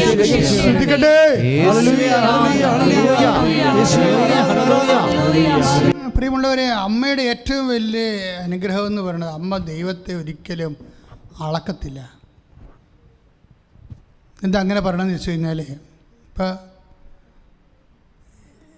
എല്ലാ കാര്യങ്ങൾക്കും സുവിശേഷത്തിലെ പരിഹാരം കാണാൻ നമുക്ക്. ഇപ്പോൾ അവർക്ക് വീഞ്ഞില്ല എന്ന് പറയുന്ന ഇല്ലായ്മയ്ക്ക് ഉടനെ പരിഹാരം ഉണ്ടായി അല്ലേ? അവർക്ക് വീഞ്ഞില്ല എന്ന് പറഞ്ഞ വിഷയത്തിന് ഉടനെ പരിഹാരം ഉണ്ടായി. അമ്മ അവിടെ ഉണ്ടായത് കാരണം, ഇപ്പോൾ യോഹന്നാൻ 2:3 അവർക്ക് വീഞ്ഞില്ല എന്ന് പറയുമ്പോൾ, യോഹന്നാൻ 2:3 അവർക്ക് വീഞ്ഞ് ഇല്ല എന്ന് പറയുമ്പോൾ അതിന് പരിഹാരം ഉണ്ടായി. അപ്പോൾ ആ വിഷയത്തിൽ പരിഹാരം ഉണ്ടായി. ഇപ്പം അപ്പോസ്തലന്മാർ തന്നെ ഈശോയുടെ തിരുസന്നിധിയിൽ മക്കളെ മീൻ വല്ലതും ഉണ്ടോ എന്ന് ചോദിക്കുമ്പോൾ, രാത്രി മുഴുവനും ഞങ്ങൾ പണിപ്പെട്ടിട്ട് ഞങ്ങൾക്കൊന്നും ലഭിച്ചില്ല എന്ന് പറയുമ്പോൾ ആ ഇല്ലായ്മയ്ക്കും പരിഹാരം ഉണ്ടായി. വിശുദ്ധ ലൂക്കാസ് സുവിശേഷം 5:5. അപ്പം വിശുദ്ധ യോഹന്നാന്റെ സുവിശേഷം 2:3 വീഞ്ഞില്ല എന്ന് പറയുമ്പോൾ അതിന് ഉടനടി പരിഹാരം ഉണ്ടായി അല്ലേ? അതുപോലെ തന്നെ രാത്രി മുഴുവൻ പണിപ്പെട്ടിട്ട് ഞങ്ങൾക്ക് ഒന്നും ലഭിച്ചില്ല എന്ന് പറയുന്ന ലൂക്ക 5:5 കടലിൽ മീനില്ല എന്ന് പറയുമ്പോഴും അതിനും ഉടനെ പരിഹാരം ഉണ്ടായി. വള്ളത്തിൻ്റെ വലതുവശത്ത് നോക്കി വലയിറക്കാൻ പറഞ്ഞു, അതിന് പരിഹാരം ഉണ്ടായി. പക്ഷേ ഒരു വിഷയത്തിന് പരിഹാരം ഉണ്ടായില്ല. അത് ഏത് വിഷയമാണ്? സത്രത്തിൽ അവർക്ക് സ്ഥലം ലഭിച്ചില്ല, അതിന് പരിഹാരമില്ല. ഇപ്പോൾ നമ്മൾ ലൂക്ക 2:7 എന്താ എഴുതിയിരിക്കണത്? സത്രത്തിൽ അവർക്ക് സ്ഥലം ലഭിച്ചില്ല. അവർക്ക് വീഞ്ഞില്ല എന്ന് പറയുമ്പോൾ അതിന് പരിഹാരം ഉണ്ടായി. അവർക്ക് മത്സ്യമില്ല എന്ന് പറയുമ്പോൾ അതിന് പരിഹാരം ഉണ്ടായി. പക്ഷേ സത്രത്തിൽ സ്ഥലം ലഭിച്ചില്ല എന്ന് പറയില്ലായ്മയ്ക്ക് പരിഹാരമില്ല. അതനുഭവിച്ചേ പറ്റത്തുള്ളൂ. അത് ദൈവത്തിൻ്റെ തിരുമനസ്സാണ്. സത്രത്തിൽ സ്ഥലം ലഭിച്ചില്ല. അപ്പോഴേ ദൈവവേദനെ നിൻ്റെ ജീവിതത്തിൻ്റെ ചില കാര്യങ്ങൾക്ക് ഉടനടി പരിഹാരം ഉണ്ടാവും. ചില കാര്യങ്ങൾക്ക് കാലാന്തരത്തിൽ നീ അത് തിരിച്ചറിയും, അതെന്തിനു വേണ്ടിയായിരുന്നു എന്നുള്ളത്. അത് ദൈവഹിതത്തിൻ്റെ, ദൈവപരിപാലനയുടെ, നിൻ്റെ കൃപ ആർജനത്തിൻ്റെ ഭാഗമായി ദൈവത്തിന് ഒഴിവാക്കാൻ പറ്റാത്ത ചില വിഷയങ്ങൾ ജീവിതത്തിലുണ്ടാകും. ചില കാര്യങ്ങൾ ഒഴിവാക്കാൻ പറ്റാത്തത് വിഷയങ്ങളുണ്ടാവും. ചില കാര്യങ്ങൾക്ക് പ്രാർത്ഥനയ്ക്ക് ഉത്തരം കിട്ടാത്ത വിഷയങ്ങളുണ്ടാവും. ഞാൻ പണ്ട് നിങ്ങളോട് പറയുമായിരുന്നു, ഒരു മനുഷ്യനും ദൈവവും തമ്മിലുള്ള ബന്ധമെന്താണ്? അവൻ പ്രാർത്ഥിച്ചിട്ട് കിട്ടാത്ത വിഷയങ്ങളിൽ കൈവരിക്കുന്ന നിലപാടുകളെ അടിസ്ഥാനപ്പെടുത്തിയാണ്. ഇപ്പം എല്ലാ വിഷയവും പ്രാർത്ഥിച്ച് കിട്ടണമെന്ന് നിർബന്ധമില്ലല്ലോ. വീഞ്ഞില്ലെങ്കിൽ വീഞ്ഞ് വെള്ളത്തെ വരെ ദൈവം വീഞ്ഞാക്കിയെടുക്കും. മത്സ്യങ്ങളില്ലെങ്കിൽ ആ വെള്ളത്തിൽ നിന്ന് ദൈവം മത്സ്യങ്ങൾ ഉണ്ടാക്കിയെടുക്കും. രണ്ടും വെള്ളമാണ്. പക്ഷേ സത്യത്തിൽ സ്ഥലം ലഭിച്ചില്ല, അതിന് പരിഹാരമില്ല. പരിഹാരം ഇല്ല എന്ന് ചോദിച്ചു കഴിഞ്ഞാൽ നമ്മൾ ദൈവികമായ മനസ്സോടുകൂടി വിഷയങ്ങളെ കാണണം. ഇപ്പം യേശു രാജാവായിരിക്കുമെന്ന് പറഞ്ഞു, പക്ഷേ ഇടയന്മാരാണ് കാണാൻ വന്നത്. അപ്പം വചനവും ജീവിതവും തമ്മിൽ പൊരുത്തപ്പെടുന്നില്ല. ഈ പൊരുത്തപ്പെടൽ ഇല്ലായ്മയാണ് മറിയം ഹൃദയത്തെ സംഗ്രഹിച്ചിട്ട് അതേക്കുറിച്ച് ചിന്തിക്കണത്. പക്ഷേ ദൈവത്തിൻ്റെ വാക്ക് മറിയം അപ്പോഴും വിശ്വസിക്കും. ഇടയന്മാരാണ് വന്നതെങ്കിലും ദൈവത്തിൻ്റെ വചനം എപ്പോഴെങ്കിലും നിറവേറുമെന്ന് മറിയം വിശ്വസിക്കും. ഇപ്പം നമ്മൾക്ക് വരുന്ന ഒരു വിഷയം എന്താണെന്ന് വെച്ച് കഴിഞ്ഞാൽ, നമ്മുടെ ചിന്തയ്ക്ക് അനുഭവത്തിന് ഘടകവിരുദ്ധമായി എന്തെങ്കിലും സംഭവിച്ചാൽ,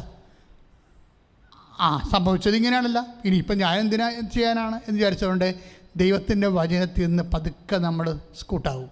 അതാണ് വിഷയം. അപ്പം ഇപ്പം മറിയം അങ്ങനെ ചെയ്യത്തില്ല. അപ്പം ഇടയന്മാരാണ് വന്നത്, ദാറ്റ്സ് ഓക്കെ. ഇപ്പം ഇടയന്മാർ വന്നു. പക്ഷെ അപ്പോഴും മറിയം എന്ത് ചെയ്യും? എലിസബത്ത് പറഞ്ഞ പോലെയാണ്, കർത്താവ് നിന്നോട് അരുളിച്ചെയ്ത കാര്യങ്ങൾ എന്താണ്? ദാവീദിൻ്റെ സിംഹാസനം തരുമെന്നല്ലേ? അത് സംഭവിക്കും. അതിന്നല്ലെങ്കിൽ നാളെ സംഭവിക്കും. അവൻ രാജശിശു തന്നെയാണ് എന്ന് പറഞ്ഞുകൊണ്ടാണ് 10-13 ദിവസം കഴിയുമ്പോൾ മാഗിസ് വരണത്, അല്ലേ? പൂജരാജക്കന്മാർ വരണത്. അപ്പോൾ അവർ തൊഴുത്തൊന്നുമില്ല, ശത്രുവുമില്ല. ആ സിറ്റുവേഷനിൽ നിന്ന് മാറി. ഏതായാലും ഭയങ്കര ഗതികെട്ട ഒരു സിറ്റുവേഷനിലായിരുന്നു. അപ്പോൾ രാജാക്കന്മാർ വന്നിട്ട് ഇതുപോലെ പൊന്നും മേറയും കുന്തിരിക്കവും ഉണ്ണിക്ക് കാഴ്ച വെക്കുമ്പോൾ അമ്മയോട് പറഞ്ഞ കാര്യങ്ങൾ അപ്പം നിറവേറും. എലിസബത്ത് പറഞ്ഞില്ലേ, കർത്താവ് നിന്നോട് അരുളി ചെയ്ത കാര്യങ്ങൾ നിറവേറുമെന്ന് വിശ്വസിച്ചു. ഈ നിറവേറുമെന്ന് വിശ്വസിക്കുമ്പോൾ നമുക്കുണ്ടാകുന്നൊരു പ്രശ്നം, നമുക്ക് ആദ്യമേ നമ്മളതങ്ങോട്ട് നിറവേറുമെന്ന് വിശ്വസിക്കും. അതാണ് പ്രശ്നം. നിറവേറുന്ന സമയം ദൈവം പറഞ്ഞിട്ടില്ല. സമയം ദൈവത്തിൻ്റെതാണ്. ഞാൻ ആദ്യമേ പറഞ്ഞു, കാലവും സമയവും ദൈവത്തിൻ്റെതാണ്. അതുകൊണ്ട് നീ വിചാരിക്കേണ്ട ഒരു സമയത്ത് അത് നടന്നില്ല എന്ന് വിചാരിച്ചുകൊണ്ട് അതിന് നടക്കത്തില്ല എന്നോ ദൈവം നിൻ്റെ വചനം ശരിയല്ല എന്നോ അല്ല നീ ധരിക്കേണ്ടത്. അമ്മയെപ്പോലെയാണ് ധരിക്കേണ്ടത്. എന്താണ്? കർത്താവാണ് അരുളി ചെയ്തിട്ടുണ്ടെങ്കിലേ, കർത്താവ് നിന്നോട് അരുളി ചെയ്ത വചനങ്ങൾ എപ്പോഴായാലും അത് നിറവേറും. അമ്മ അതിനു വേണ്ടി കാത്തുകൊണ്ടിരിക്കും. പ്രാർത്ഥിക്കുക. അമ്മേ, പരിശുദ്ധ അമ്മേ, അമ്മേ പരിശുദ്ധ അമ്മേ, ആദ്യ അനുഭവം ഘടകവിരുദ്ധമായാലും അമ്മയെപ്പോലെ കർത്താവിന്റെ വചനത്തിലുള്ള വിശ്വാസം കളയാതെ പ്രാർത്ഥനയോടെ കാത്തിരിക്കുവാൻ, ദൈവത്തിന്റെ വചനത്തിന് സ്വയം സമർപ്പിതയാകാനുള്ള അനുഗ്രഹത്താൽ അഭിഷേകം ചെയ്യണമേ.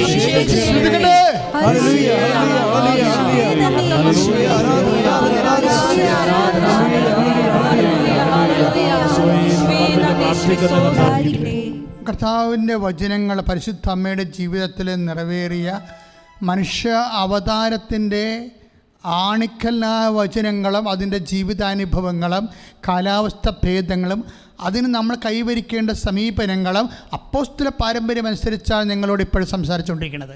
ആ ഒരു ബോധത്തിൽ വേണം വചനത്തെ സമീപിക്കാൻ. സ്തുതിക്കട്ടെ, സ്തുതിക്കട്ടെ, ഹല്ലേലൂയ.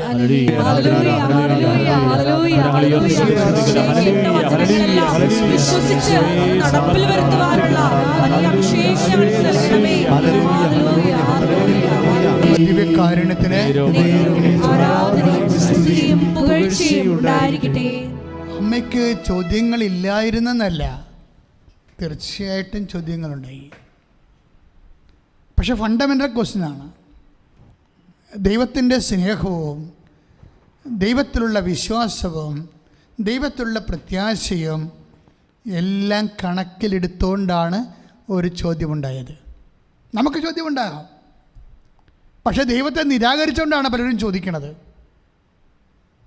ദൈവം പ്രാർത്ഥനയ്ക്ക് ഉത്തരം നൽകുന്നില്ല, അല്ലെങ്കിൽ ഞാൻ പാപിയാണെന്നുള്ളൊരു കൺക്ലൂഷൻ എത്തിക്കൊണ്ട് നെഗറ്റീവായിട്ടാണ് ആൾക്കാർ ചോദ്യങ്ങൾ ചോദിക്കുന്നത്. അമ്മ പോസിറ്റീവായിട്ടാണ് ചോദ്യങ്ങൾ ചോദിക്കുന്നത്. This the difference between the Mary and the people. എല്ലാവരും നെഗറ്റീവായിട്ട് ദൈവത്തോട് ചോദിക്കും, എന്താ ഇങ്ങനെ ചെയ്തതെന്ന്.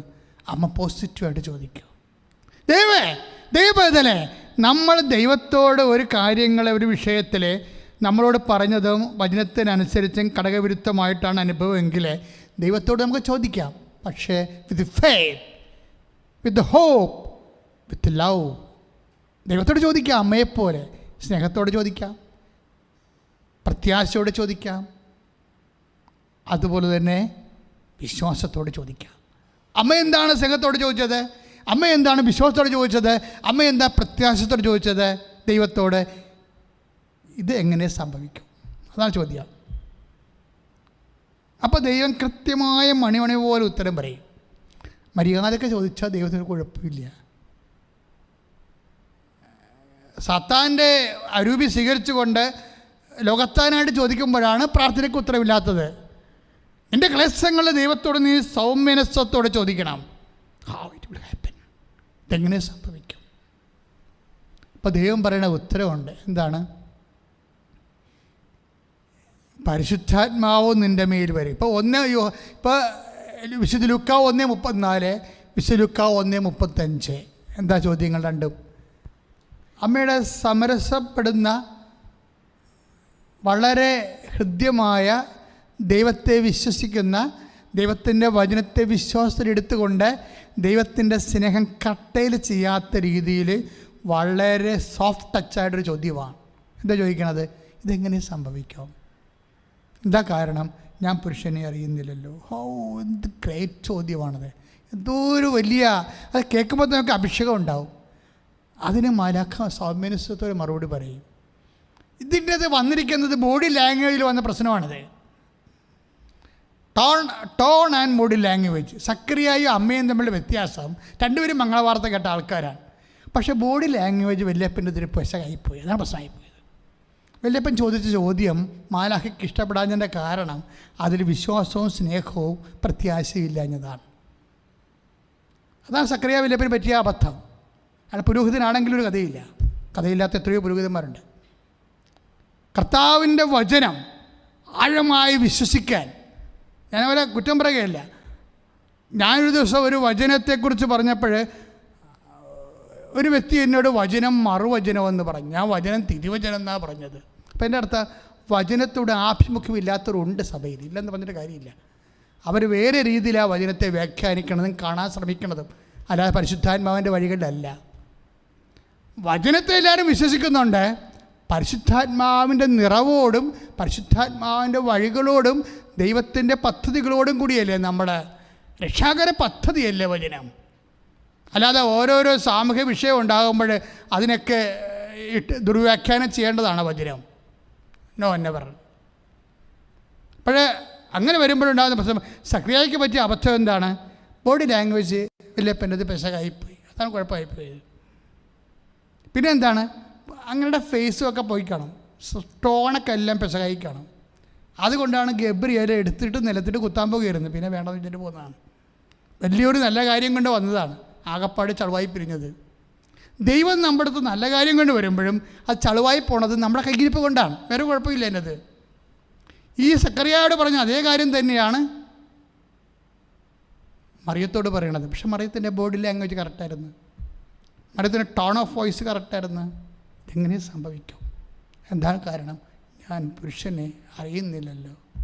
ഒരു കന്യയായ സ്ത്രീ കന്യാത്വത്തെ വ്രതമായി എടുത്തുകൊണ്ട് ദൈവത്തെ ദൈവത്തിന് വേണ്ടി ജീവിക്കാൻ തീരുമാനിച്ചൊരു വ്യക്തി അറിയേണ്ട മൗലികമായ കാര്യങ്ങൾ സൗമ്യതയോടെയാണ് ദൈവത്തോട് ചോദിക്കുന്നത്. അപ്പോൾ ദൈവം വളരെ കൃത്യമായിട്ട് മറുപടി പറയും. എന്താണ്? പരിശുദ്ധാത്മാവ് നിൻ്റെ മേൽ വരും. എന്തോ ഒരു മനോഹരമായ ഉത്തരം. അമ്മയോട് വളരെ പിന്നെ കുറച്ചുകൂടി കൃത്യമായിട്ട് പറയും. എന്താണ്? അത്യുന്നതൻ്റെ ശക്തി. അത് ലൂക്ക 1:35 അത്യുന്നതൻ്റെ ശക്തി എന്ന് പറയുമ്പോൾ നിങ്ങൾക്ക് ഫീൽ ചെയ്യുന്നില്ലേ? ഇത് പറയുമ്പോൾ എൻ്റെ ഹൃദയത്തിൽ, എൻ്റെ മനസ്സിൽ പരിശുദ്ധാത്മാവിൻ്റെ നിറവ് എനിക്ക് ഫീൽ ചെയ്യുന്നുണ്ട്. അത്യുന്നതൻ്റെ ശക്തി നിൻ്റെ മേൽ വരുമെന്ന് പറയുമ്പോൾ അമ്മ ആ നിമിഷം പരിശുദ്ധാത്മാവ് നിറയെ. ഒരു പക്ഷേ ബൈബിളിലെ ആദ്യ പെന്തക്കോസ്ത നടക്കുന്നത് അമ്മയുടെ ശിരസിലാണ്, മംഗളവാർത്ത സമയത്താണ്. നമ്മൾ അവിടുത്തെ മംഗളവാർത്തയിൽ നടന്ന പരിശുദ്ധാത്മാവിൻ്റെ ഇൻഡലിങ്ങിനെക്കുറിച്ച് അധികം സംസാരിക്കാതെ നമ്മൾ അപ്പോസ്തലന്മാർക്ക് നടന്ന പരിശുദ്ധാത്മാവിൻ്റെ ഇൻഡലിങ്ങിനെക്കുറിച്ചാണ് കൂടുതൽ സംസാരിക്കുന്നത്.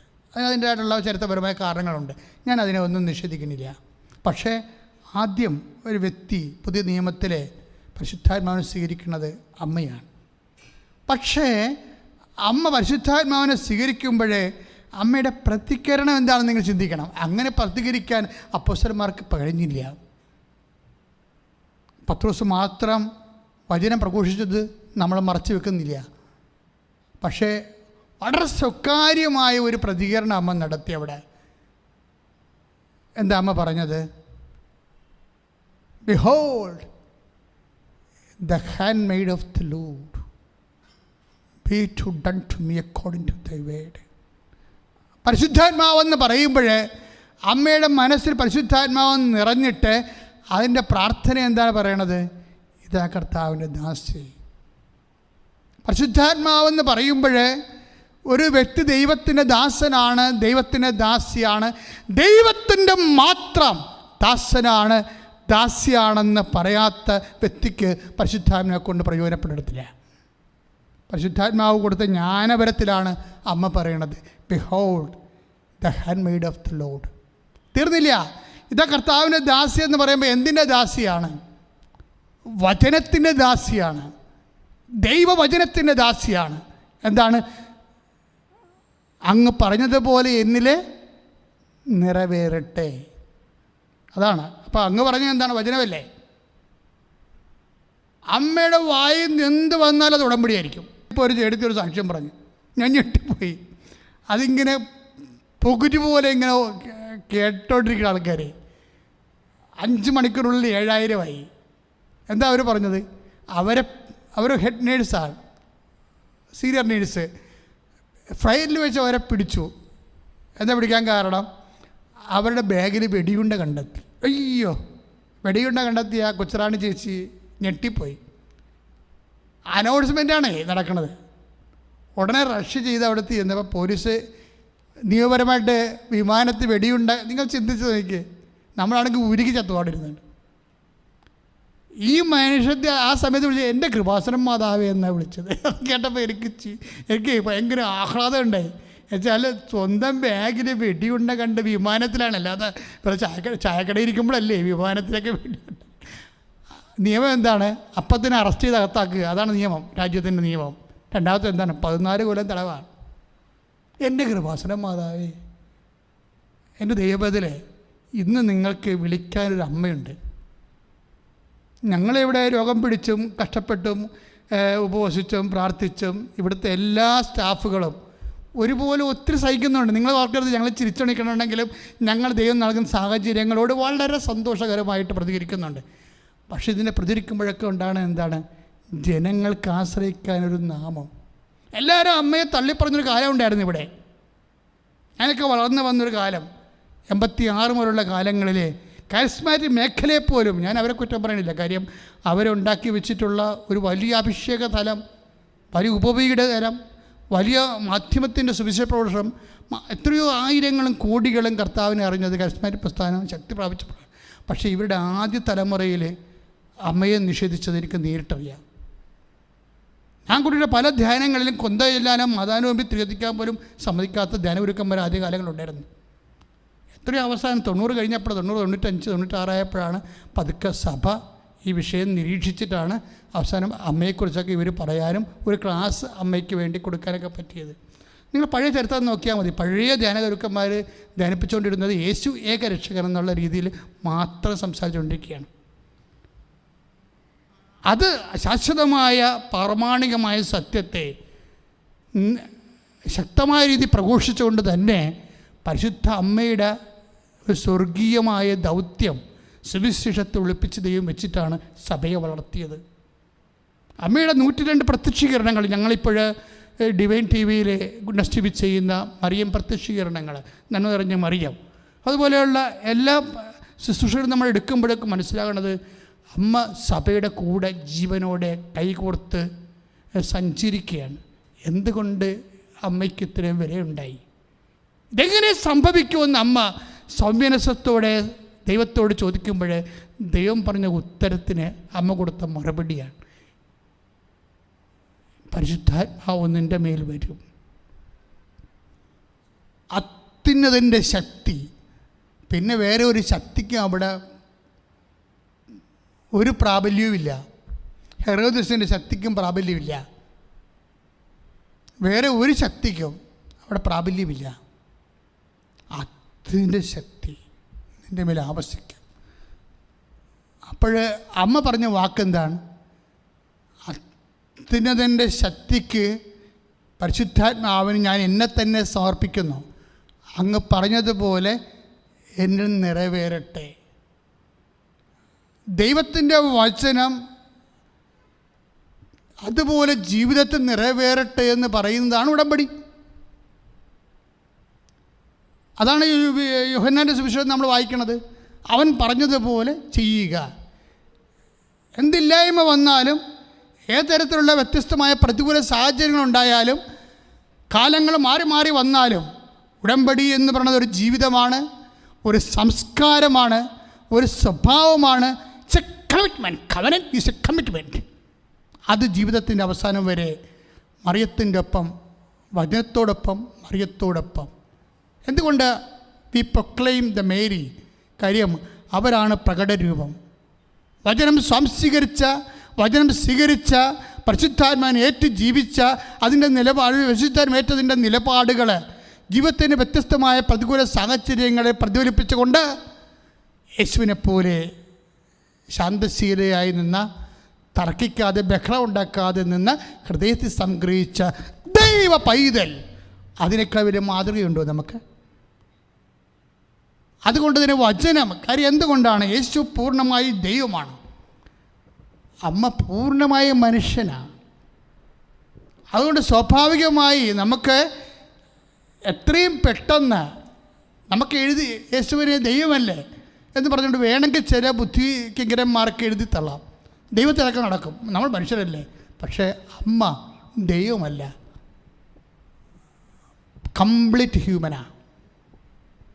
പക്ഷേ പരിശുദ്ധാത്മാവ് നിറഞ്ഞാണ് അവർ ദൈവമാതാവായി മാറിയത്, തേകത്തോക്കസായി മാറിയത്. അതിന് അനാദി കാലം മുതലേ ദൈവം എടുത്ത തീരുമാനമുണ്ട്. അമലോത്ഭവം എന്ന അമ്മയുടെ ജന്മം ഉൾപ്പെടെയുള്ള ദൈവമാതൃത്വത്തിലേക്ക് അവളെ വിളിച്ച മനുഷ്യരക്ഷയുടെ ദൈവിക തീരുമാനമുണ്ട്. പക്ഷേ അതെന്ത് തീരുമാനമായാലും ആ തീരുമാനങ്ങളുടെ എല്ലാം ഫിയാത്ത്, ഇതാ കർത്താവിൻ്റെ ദാസി എന്ന് പറയാൻ. അത് കൃപയാണ് സഹോദരങ്ങളെ. കഴിഞ്ഞ ദിവസങ്ങളൊരു സംഭവം ഉണ്ടായി. ഞാൻ ആ ഒരു സംഭവത്തെ അനുസ്മരിച്ചുകൊണ്ട് ശുശ്രൂഷ രോഗശാന്തി പ്രാർത്ഥനയിലേക്ക് പ്രവേശിക്കാൻ ആഗ്രഹിക്കുകയും എനിക്ക് ഭയങ്കര എന്നെ വല്ലാതെ വിഷമിപ്പിച്ച സംഭവം. അപ്പോൾ ഞാൻ അടുത്താടെ നിൽക്കുകയും ഒരമ്മച്ചി വന്നു. ഞാൻ എവിടെ നിന്നാണ് വന്നതെന്ന് പറയണില്ല. അവിടെ ബന്ധുക്കളൊക്കെ അത് കേൾക്കുന്ന കാരണമാണ് പറയാത്തത്. അവിടെ ഭർത്താവിൻ്റെ മരണം ഒരു ദാരുണമായ മരണമാണ്. എന്താ മരണം വെച്ചാൽ അവർക്ക് ഭർത്താവിനെ അസുഖമായിട്ട് ആശുപത്രി കൊണ്ടുപോയി. കൊറോണയാണെന്നും പറഞ്ഞ് ഈ മനുഷ്യനെ അന്നത്തെ രീതിയിലുള്ള ക്വാറൻറ്റൈനിലേക്ക് മാറ്റി.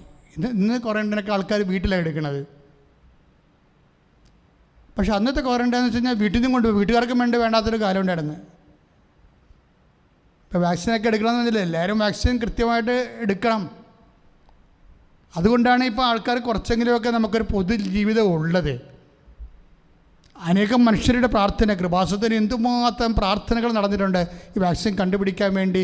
ലോകത്ത് ആരെങ്കിലും ദൈവം പ്രത്യേകമായി അഭിഷേകം ചെയ്യണമേ എന്ന്. കാര്യം പെട്ടെന്ന് വേണമല്ലോ, എമർജൻസി ആയിട്ട് വേണ്ട കാര്യമല്ലേ. ആൾക്കാരിങ്ങനെ മരിച്ചു കൂടിക്കൊണ്ടിരിക്കണം, അത് ഒരു കാലമല്ലേ. നമ്മൾ സൂക്ഷിക്കാനുള്ളത് ദൈവം ബുദ്ധിയും ബോധവും വിവേകവും മനുഷ്യന് കൊടുത്തിട്ടുണ്ട്. അത് അപ്പോഴപ്പോൾ വന്ന് ദൈവം ഇങ്ങനെ പറഞ്ഞുകൊണ്ടിരിക്കാനല്ല, നമ്മൾ തന്നെ സൂക്ഷിക്കാൻ വേണ്ടിയുള്ളതാണ്. ഞാൻ പറഞ്ഞു വരുന്നതിൻ്റെ വിഷയം, ഈ അപ്പച്ചൻ്റെ ബോഡി അവർ കത്തിച്ച് കളഞ്ഞു. വീട്ടിൽ നിന്ന് എങ്ങനെയാണ് പോയത്?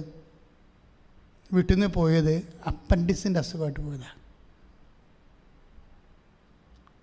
അപ്പൻഡിക്സിൻ്റെ അസുഖമായിട്ട് പോയ ആൾ, ആ അമ്മച്ചി എന്നോട് കരഞ്ഞ് പറയണം, ഞാൻ അവസാനം കാണുമ്പോൾ ഞങ്ങൾ ആരും അടുപ്പിക്കുന്നില്ലായിരുന്നു വെച്ചാന്ന് പറയും. പക്ഷേ അപ്പൻഡിക്സിൻ്റെ അസുഖമായിട്ട് പോയത് ആളെ ശ്രദ്ധിക്കാതെ കൊറോണയാണെന്ന് പറഞ്ഞ് മാറ്റിയിട്ട് ഇന്നും അമ്മച്ചി വിശ്വസിക്കണില്ല ആ മനുഷ്യന് കൊറോണ ഇല്ലായിരുന്നു. അത് വീട്ടിൽ ആർക്കും ഇല്ല. കാര്യം നല്ല എനർജറ്റിക് ആയിട്ടിരുന്നൊരു മനുഷ്യനല്ലേ, വളരെ ഹാപ്പി ആയിട്ടിരുന്നൊരു മനുഷ്യൻ. വയറിനൊരു വേദന ഉണ്ടായിരുന്നു, അതിനെ കൊണ്ട് കൊണ്ടുചെന്നതാണ്. പക്ഷെ കൊണ്ടുചെന്ന കൂട്ടത്തിൽ ആളെ തട്ടിക്കളഞ്ഞ് ക്വാറൻറ്റൈനിലേക്ക്. അവിടെ കിടന്ന ക്വാറൻറ്റൈനിൽ കിടന്ന രോഗികളുടെ രോഗങ്ങൾ പിടിച്ച് ആൾ കത്തിച്ച് കളയണ അവസ്ഥയിലായിപ്പോയി. അപ്പോൾ കാണാൻ പോലും പറ്റിയില്ലെന്ന് പറയുമ്പോഴേ ഞാനിങ്ങനെ ഈ ലോകത്തിൻ്റെ ഉപ്പ് തൂണ് പോലെ നിൽക്കുകയാണ് കേട്ടിട്ട്. എനിക്കാണ് സഹിക്കാൻ പറ്റണില്ല. ഇങ്ങനെയൊക്കെ നടക്കണില്ല നമ്മുടെ ലോകത്തു നിന്ന്. അപ്പോൾ ഞാൻ നിങ്ങൾക്ക് പറയണമെങ്കിലേ, നിങ്ങളുടെ ഭർത്താവാണ് ഇങ്ങനെ നിങ്ങളോട് ചിരിച്ചുകൊണ്ട് ആശുപത്രിയിലോട്ട് പോയിട്ട് തിരിച്ച് കത്തിച്ച് പോയെന്ന് പറഞ്ഞാൽ നിങ്ങൾക്ക് എന്ത് തോന്നും? ഞാൻ കർത്താവിനോട് ചോദിച്ചു, കർത്താവ് വാട്ട് ഹാപ്പൻഡ്? അമ്മ ഇതെങ്ങനെ സംഭവിക്കുമെന്ന് അമ്മ ചോദിച്ചത്. ഞാൻ ചോദിച്ചത് എങ്ങനെ സംഭവിച്ചോ എന്നാണ് ചോദിച്ചത്. രണ്ടും ചോദ്യം ഒന്ന് തന്നെ. ഞാൻ യേശുവിനോട് സ്നേഹത്തോടെ തന്നെയാണ് ചോദിച്ചത്. കാര്യം എന്താണെന്നറിയാം, ഇതുപോലെയുള്ള സങ്കടക്കാർ ഇനി വന്നാൽ ഞാൻ എന്ത് പറഞ്ഞു കൊടുക്കുമോ അവരോട്? എന്ത് പറഞ്ഞ് അവരെ ആശ്വസിപ്പിക്കുമോ? എനിക്കറിയാൻ പാടില്ല. അതുകൊണ്ട് ഞാൻ അവർ പോയി കഴിഞ്ഞപ്പോൾ തന്നെ കർത്താവിൻ്റെ ആൾത്താരെ കർത്താവിൻ്റെ കാര്യം കെട്ടിവിടെ ഞാൻ ജീസസ് വാട്ട് ഹാപ്പൻഡ് എന്ന് ചോദിച്ചിട്ട് ഞാൻ തിരിച്ചു വന്ന ആൾത്താരെ എന്ന് എൻ്റെ വചനം ഓപ്പൺ ചെയ്തപ്പോൾ എനിക്ക് കിട്ടിയ വചനമുണ്ട്. അത് ഗംഭീരമായൊരു വചനമാണ്. ഈ വചനത്തിലൂടെ എൻ്റെ മക്കളെ, നിങ്ങൾക്കൊരു 10-12 വയസ്സെങ്കിലും ആയെങ്കിൽ വചനത്തിലൂടെ കർത്താവ് സംസാരിക്കുന്ന വിഷയത്തിലേക്ക് നിങ്ങൾ പരിശീലനം നേടണം കേട്ടോ.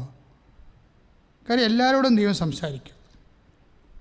നമ്മൾ ദൈവത്തിൻ്റെ വചനം, വിശുദ്ധി എന്ന് പറഞ്ഞാൽ എന്താണ്? ദൈവത്തിൻ്റെ വചനം പാലിച്ച് ജീവിക്കുന്നതാണ് വിശുദ്ധി എന്ന് പറയുന്നത്. അല്ലാതെ നമുക്ക് വേറെ ഇങ്ങനെ അളന്നും തൂക്കിയും തരണ വിശുദ്ധിയില്ല. നമ്മുടെ വിശുദ്ധി എന്താണ്? കർത്താവിൻ്റെ വചനങ്ങൾ പാലിച്ചു, പരിശുദ്ധാത്മാവിൻ്റെ വരപ്രസാദങ്ങളോടുള്ള ജീവിതത്തിലാണ് വിശുദ്ധി എന്ന് പറയണത്. അതുകൊണ്ടാണ് എപ്പോഴും നിയമങ്ങളെ എപ്പോഴും പൗലോസ് അപ്പോസ്തലൻ കർക്കശമായിട്ട് എതിർക്കണത്. നിയമത്താലല്ല ഞാൻ നീതീകരിക്കപ്പെട്ടത്, കർത്താവിൻ്റെ വചനത്താലാണ്, വിശ്വാസത്താലാണെന്നൊക്കെ പറയണത്. എന്താണ്? വിശ്വാസത്തിൻ്റെ വചനത്തിലാണ് നമ്മൾ വിശ്വസിക്കുന്നത്. അവിടെ നിന്നാണ് വിശുദ്ധി ഉണ്ടാകുന്നത്. അതുകൊണ്ട് പൗലോസ് അങ്ങനെ സംസാരിക്കും. അപ്പോൾ എനിക്ക് കർത്താവ് എന്നോട് പറഞ്ഞത് 17:10 എന്താ 17:10 എന്ന് പറഞ്ഞിരിക്കുകയെന്ന് അറിയാമോ? അതായത്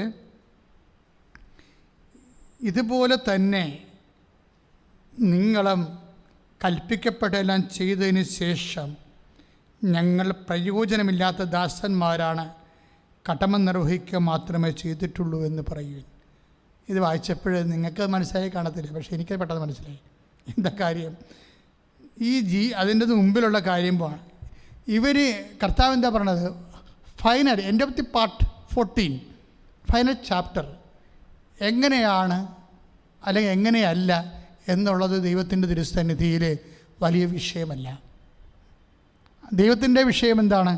കടമ നിർവഹിച്ചിട്ടുണ്ടോ ഇല്ലയോ. നീ ഇന്ന് ഭർത്താവിനെക്കുറിച്ച് നിലവിളിക്കുന്നു, അത് ശരിയാ. അല്ലെങ്കിൽ ഭാര്യയെക്കുറിച്ച് നിലവിളിക്കുന്നു, അത് ശരിയാ. നിൻ്റെ മക്കളെക്കുറിച്ച് നിലവിളിക്കുന്നു, അത് ശരിയാ. പക്ഷേ അല്ലെങ്കിൽ മാതാപിതാക്കന്മാരെക്കുറിച്ച് നിലവിളിക്കുന്നു, അത് ശരിയാ. പക്ഷേ ജീവിച്ചിരുന്നപ്പോൾ അവരോടുള്ള കടമ നിർവഹിച്ചിട്ടുണ്ടോ ഇല്ലയോ, അതിലാണ് നീ സങ്കടപ്പെടേണ്ടതെന്ന്. Praise the Lord. എന്താ അതായത് എനിക്ക് ഹിറ്റായത് കർത്താവ് എന്നോടത് സംസാരിച്ചപ്പോഴേ, അതായത് അതെല്ലാവർക്കും വേണ്ടിയുള്ളൊരു വചനമാണ്. അതായത് whatever happen to us in the last doesn't make anything. മറിച്ച് അവർ ജീവനോടെ ഇരുന്ന കാലത്ത് അവരോടുള്ള നമ്മുടെ കടമ നിർവഹിച്ചിട്ടുണ്ടോ ഇല്ലയോ. എന്താണ്? ഹെവി ടാസ്ക്കാണ്. ഉഴാനും ആട് മേയ്ക്കാനും പോയിട്ട് വരുന്ന ദാസൻ. ഞാൻ എന്താ ഈ ദാസി എന്നൊക്കെ പറയാൻ കാര്യം, അമ്മ അങ്ങനെയായിരുന്നു. അതുകൊണ്ട് അമ്മയ്ക്ക് കംപ്ലൈൻ്റ് ഇല്ലായിരുന്നത്. അമ്മ തർക്കിക്കാഞ്ഞ കാര്യം അതായിരുന്നു.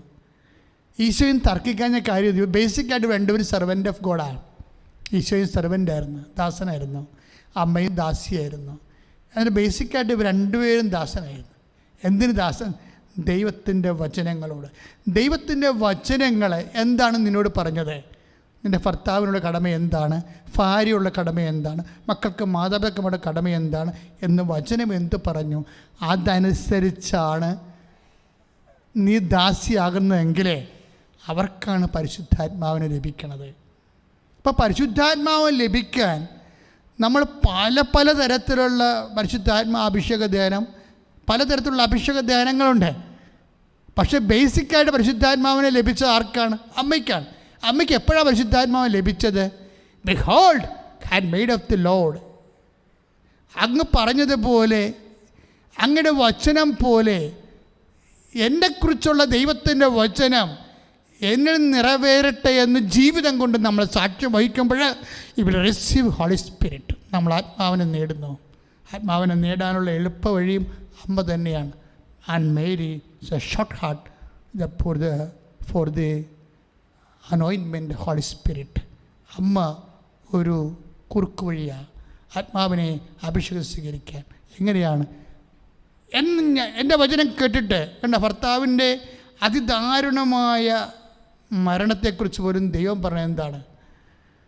എങ്ങനെ സംഭവിക്കാം മനുഷ്യൻ ഈ ഭൂമിയിൽ ഏത് രീതിയിലും അവസാനം, ഈശോയുടെ അവസാനം എന്താണെന്ന് നമുക്കറിയാമല്ലോ.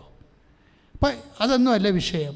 അതിനേക്കാൾ വലിയ വിഷയമാണ് ജീവിച്ചിരിക്കുമ്പോൾ ദൈവത്തിൻ്റെ വചനം നീ പാലിച്ചോ ഇല്ലയോ. Behold the handmaid of the Lord, be to done to me according to thy word. നിൻ്റെ വചനം പോലെയാണോ ഞാൻ ജീവിച്ചെങ്കിൽ നിനക്ക് പരിശുദ്ധാത്മാവ് നിൻ്റെ മേൽ വരും. അത്യുന്നതൻ്റെ ശക്തി നിന്നെ പ്രവർത്തിക്കും.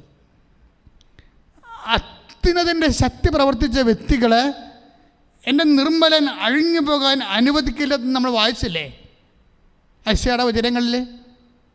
53:12 നമ്മൾ വായിച്ചില്ലേ? എൻ്റെ നിർമ്മലൻ അഴിഞ്ഞു പോകാൻ അനുവദിക്കത്തില്ല. സങ്കീർത്തനങ്ങളിലുണ്ട് ആ രീതിയിൽ. എന്ന് വെച്ച് കഴിഞ്ഞാൽ നിത്യതയാണ് പരിശുദ്ധാത്മാവിൻ്റെ ഏറ്റവും വലിയ the fruit of the Holy Spirit is ultimately the heaven. പരിശുദ്ധാത്മാവിൻ്റെ ഫലം എന്ന് പറയുമ്പോഴേ നമ്മൾ സ്നേഹക്ഷമ ദയ നന്മ വിശ്വസ്ത ആനന്ദം എന്ന് പറഞ്ഞാൽ ഈ ആനന്ദം എന്ന് പറഞ്ഞാൽ എന്താണെന്ന് അറിയാവോ? നിത്യാനന്ദമാണ്.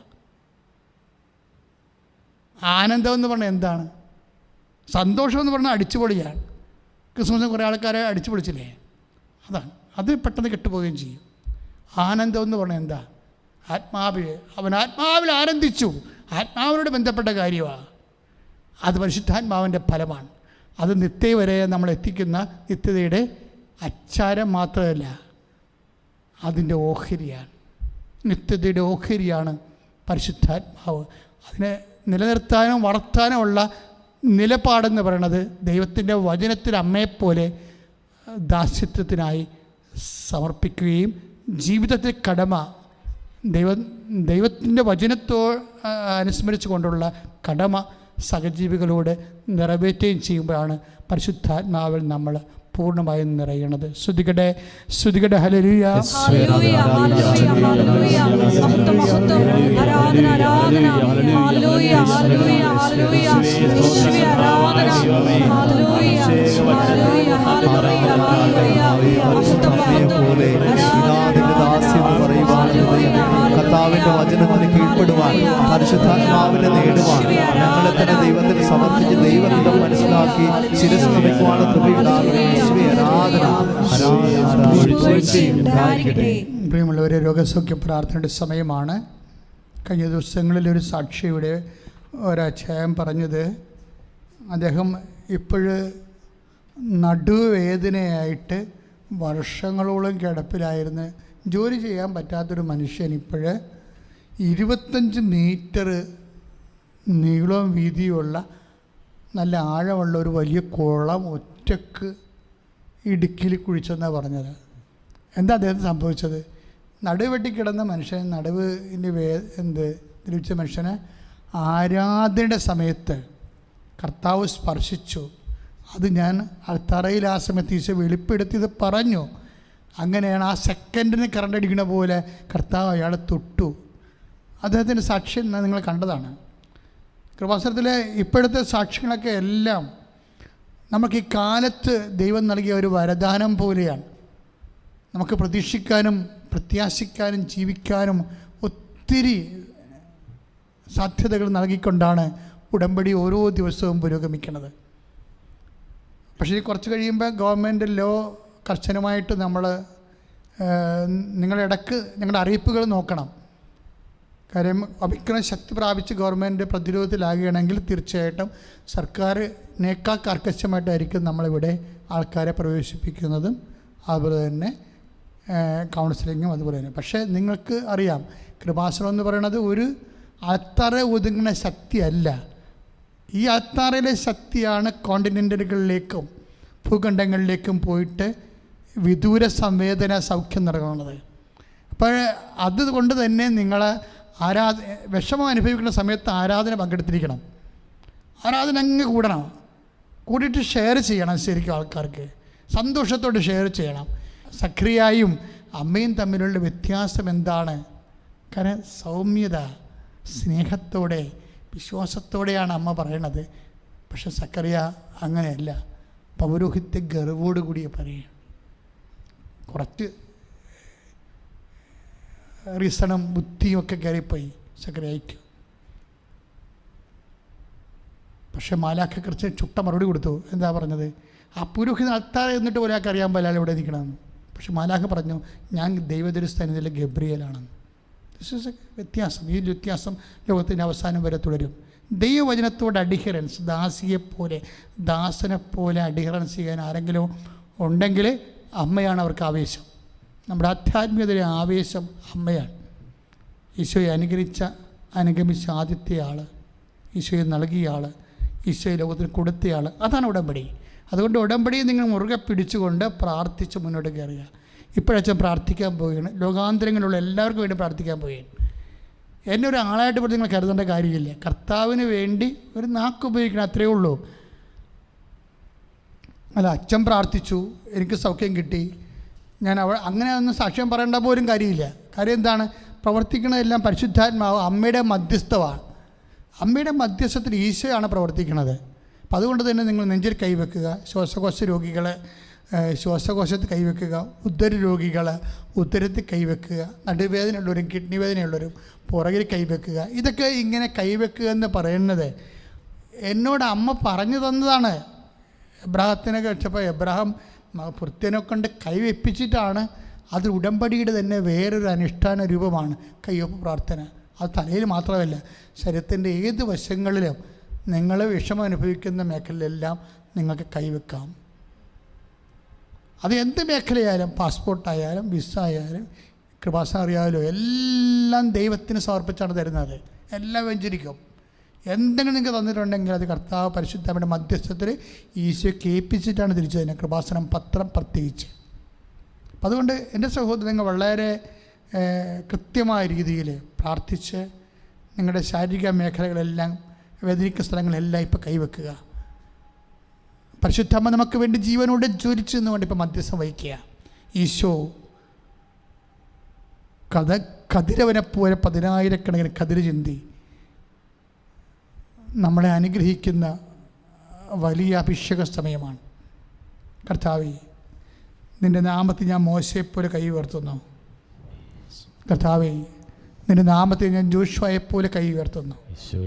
കർത്താവേ, നിൻ്റെ നാമത്തിൽ അപ്പോസ്തലന്മാരെപ്പോലെ കൈ ഉയർത്തുന്നു.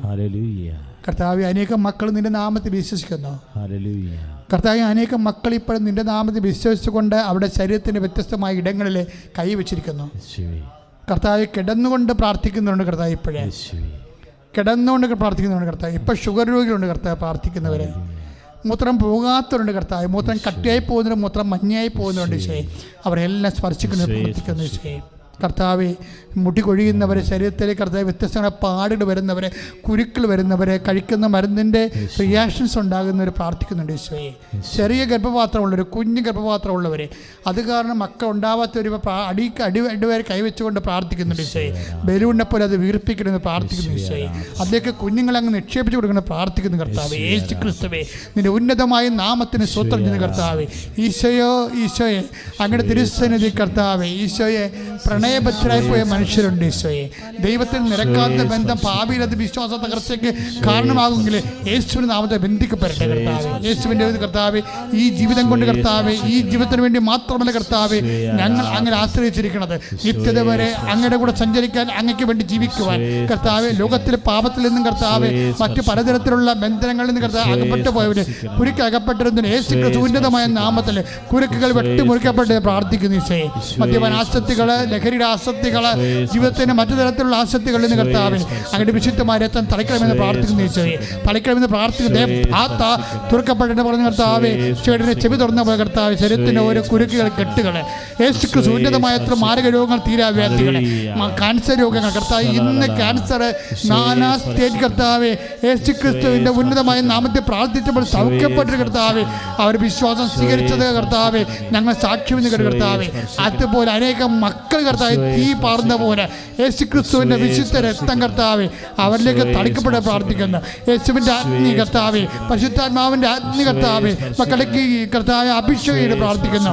അസ്ഥികളിൽ ഉണ്ടാകുന്ന രോഗങ്ങൾ, പേശികളുണ്ടാകുന്ന രോഗങ്ങൾ കർത്താവ്, പേശികളുണ്ടാകുന്ന രോഗങ്ങൾ കർത്താവ്, കോവിഡിൽ ബാധിച്ച് കിടക്കുന്നവരെ, ഒമിക്രോൺ ബാധിച്ച് കിടക്കുന്നവരെ കർത്താവ്, വ്യത്യസ്തമായ രോഗങ്ങൾ കർത്താവെ, ശാരീരിക പീഡ അനുഭവിക്കുന്നവരെ, ക്യാൻസർ രോഗികൾ, പ്രഷർ രോഗികൾ, ഷുഗർ രോഗികൾ, വിട്ടുമാറാ തലവേദന ഉള്ളവരെ, തൊണ്ടവേദന ഉള്ളവരെ, തൊണ്ടയ്ക്ക് അസുഖമുള്ളവരെ കർത്താവെ, കർത്താവ് ശരീരത്തിൻ്റെ ഓരോ വിഷയങ്ങൾ കർത്താവെ വേദനപ്പെടുന്ന, ജോലിക്ക് പോകാൻ പറ്റാത്തവരെ, ജോലി ചെയ്യാൻ പറ്റാത്തവരെ യേശുക്രിസ്തുവിൻ്റെതുമായ നാമത്തിൽ സഭയുടെ അധികാരത്തിൽ കുരിശിൻ്റെ അടയാള ദൈവശക്തിയാൽ അവരുടെ വിഷമതകൾ യേശു നാമത്തിൽ മാറിപ്പോയിട്ട് പ്രാർത്ഥിക്കുന്നു. ശ്രുതികട്ടെ.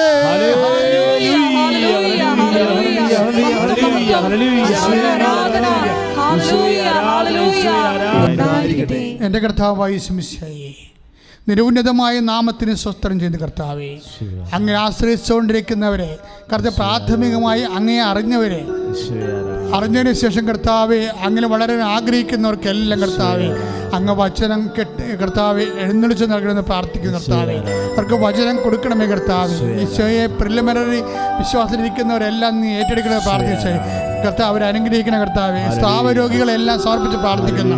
രക്തസാര രോഗികൾ, മൂത്രം വിട്ടുവിട്ട് പോകുന്നത്, മൊത്തം നിയന്ത്രണമില്ലാതെ പോകുന്നത്, മലം നിയന്ത്രണമില്ലാതെ പോകുന്നവരെ കർത്താവെ, പല സ്ഥലങ്ങളിൽ നിന്നും പഴുപ്പുകളും കർത്താവ്, ചെവികളിൽ നിന്ന് പഴുപ്പ് പോകുന്നവർ, തൊണ്ടവേദന രോഗമുള്ളവർ കർത്താവ്, ശരീരത്തിൽ മുഴയുള്ളവർ എല്ലാവരും നീ ആശ്രയിച്ച് പ്രാർത്ഥിക്കുന്ന കർത്താവ്.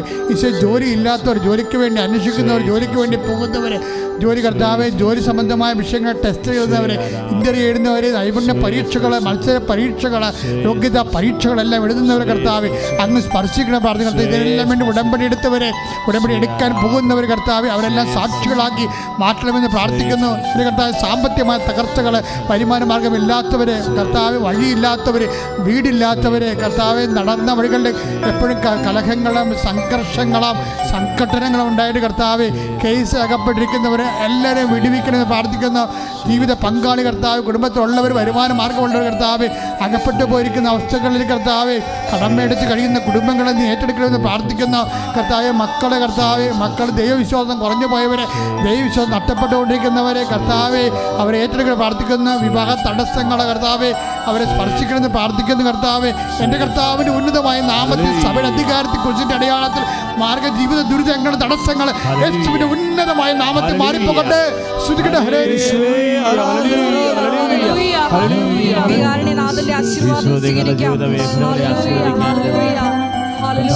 നിങ്ങളെ ആശീർവദിക്കുന്നു. കരങ്ങൾ ഉയർത്തിക്കൊണ്ട് ശക്തമായി സ്തുതിക്കട്ടെ. Hallelujah, hallelujah, hallelujah, hallelujah, hallelujah. യേശുവേ സ്തോത്രം, യേശുവേ നന്ദി, നന്ദി കർത്താവേ, സ്തോത്രം ദൈവമേ, ഹല്ലേലൂയ. ഇത് കർത്താവ് നമ്മളെ ആശീർവദിക്കുകയാണ്. ഉടമ്പടിയുടെ ഓരോ നിയോഗങ്ങളുടെ മേല്, നിങ്ങൾ സമർപ്പിച്ച 6 നിയോഗങ്ങളുടെ മേല്, ഉടമ്പടി പുതുക്കി സമർപ്പിച്ച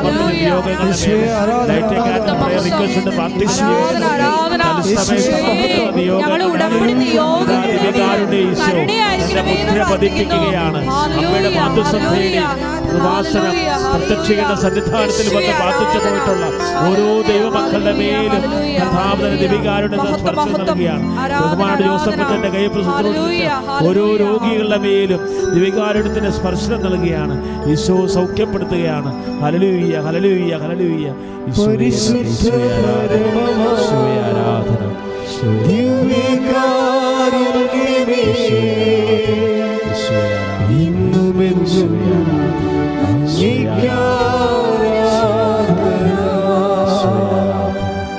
പരിശുദ്ധ പരമമാ ദിവ്യകാരുണ്യമേ, ഇന്നുമെന്നും അങ്ങേയ്ക്കാരാധന. പരിശുദ്ധ പരമമാ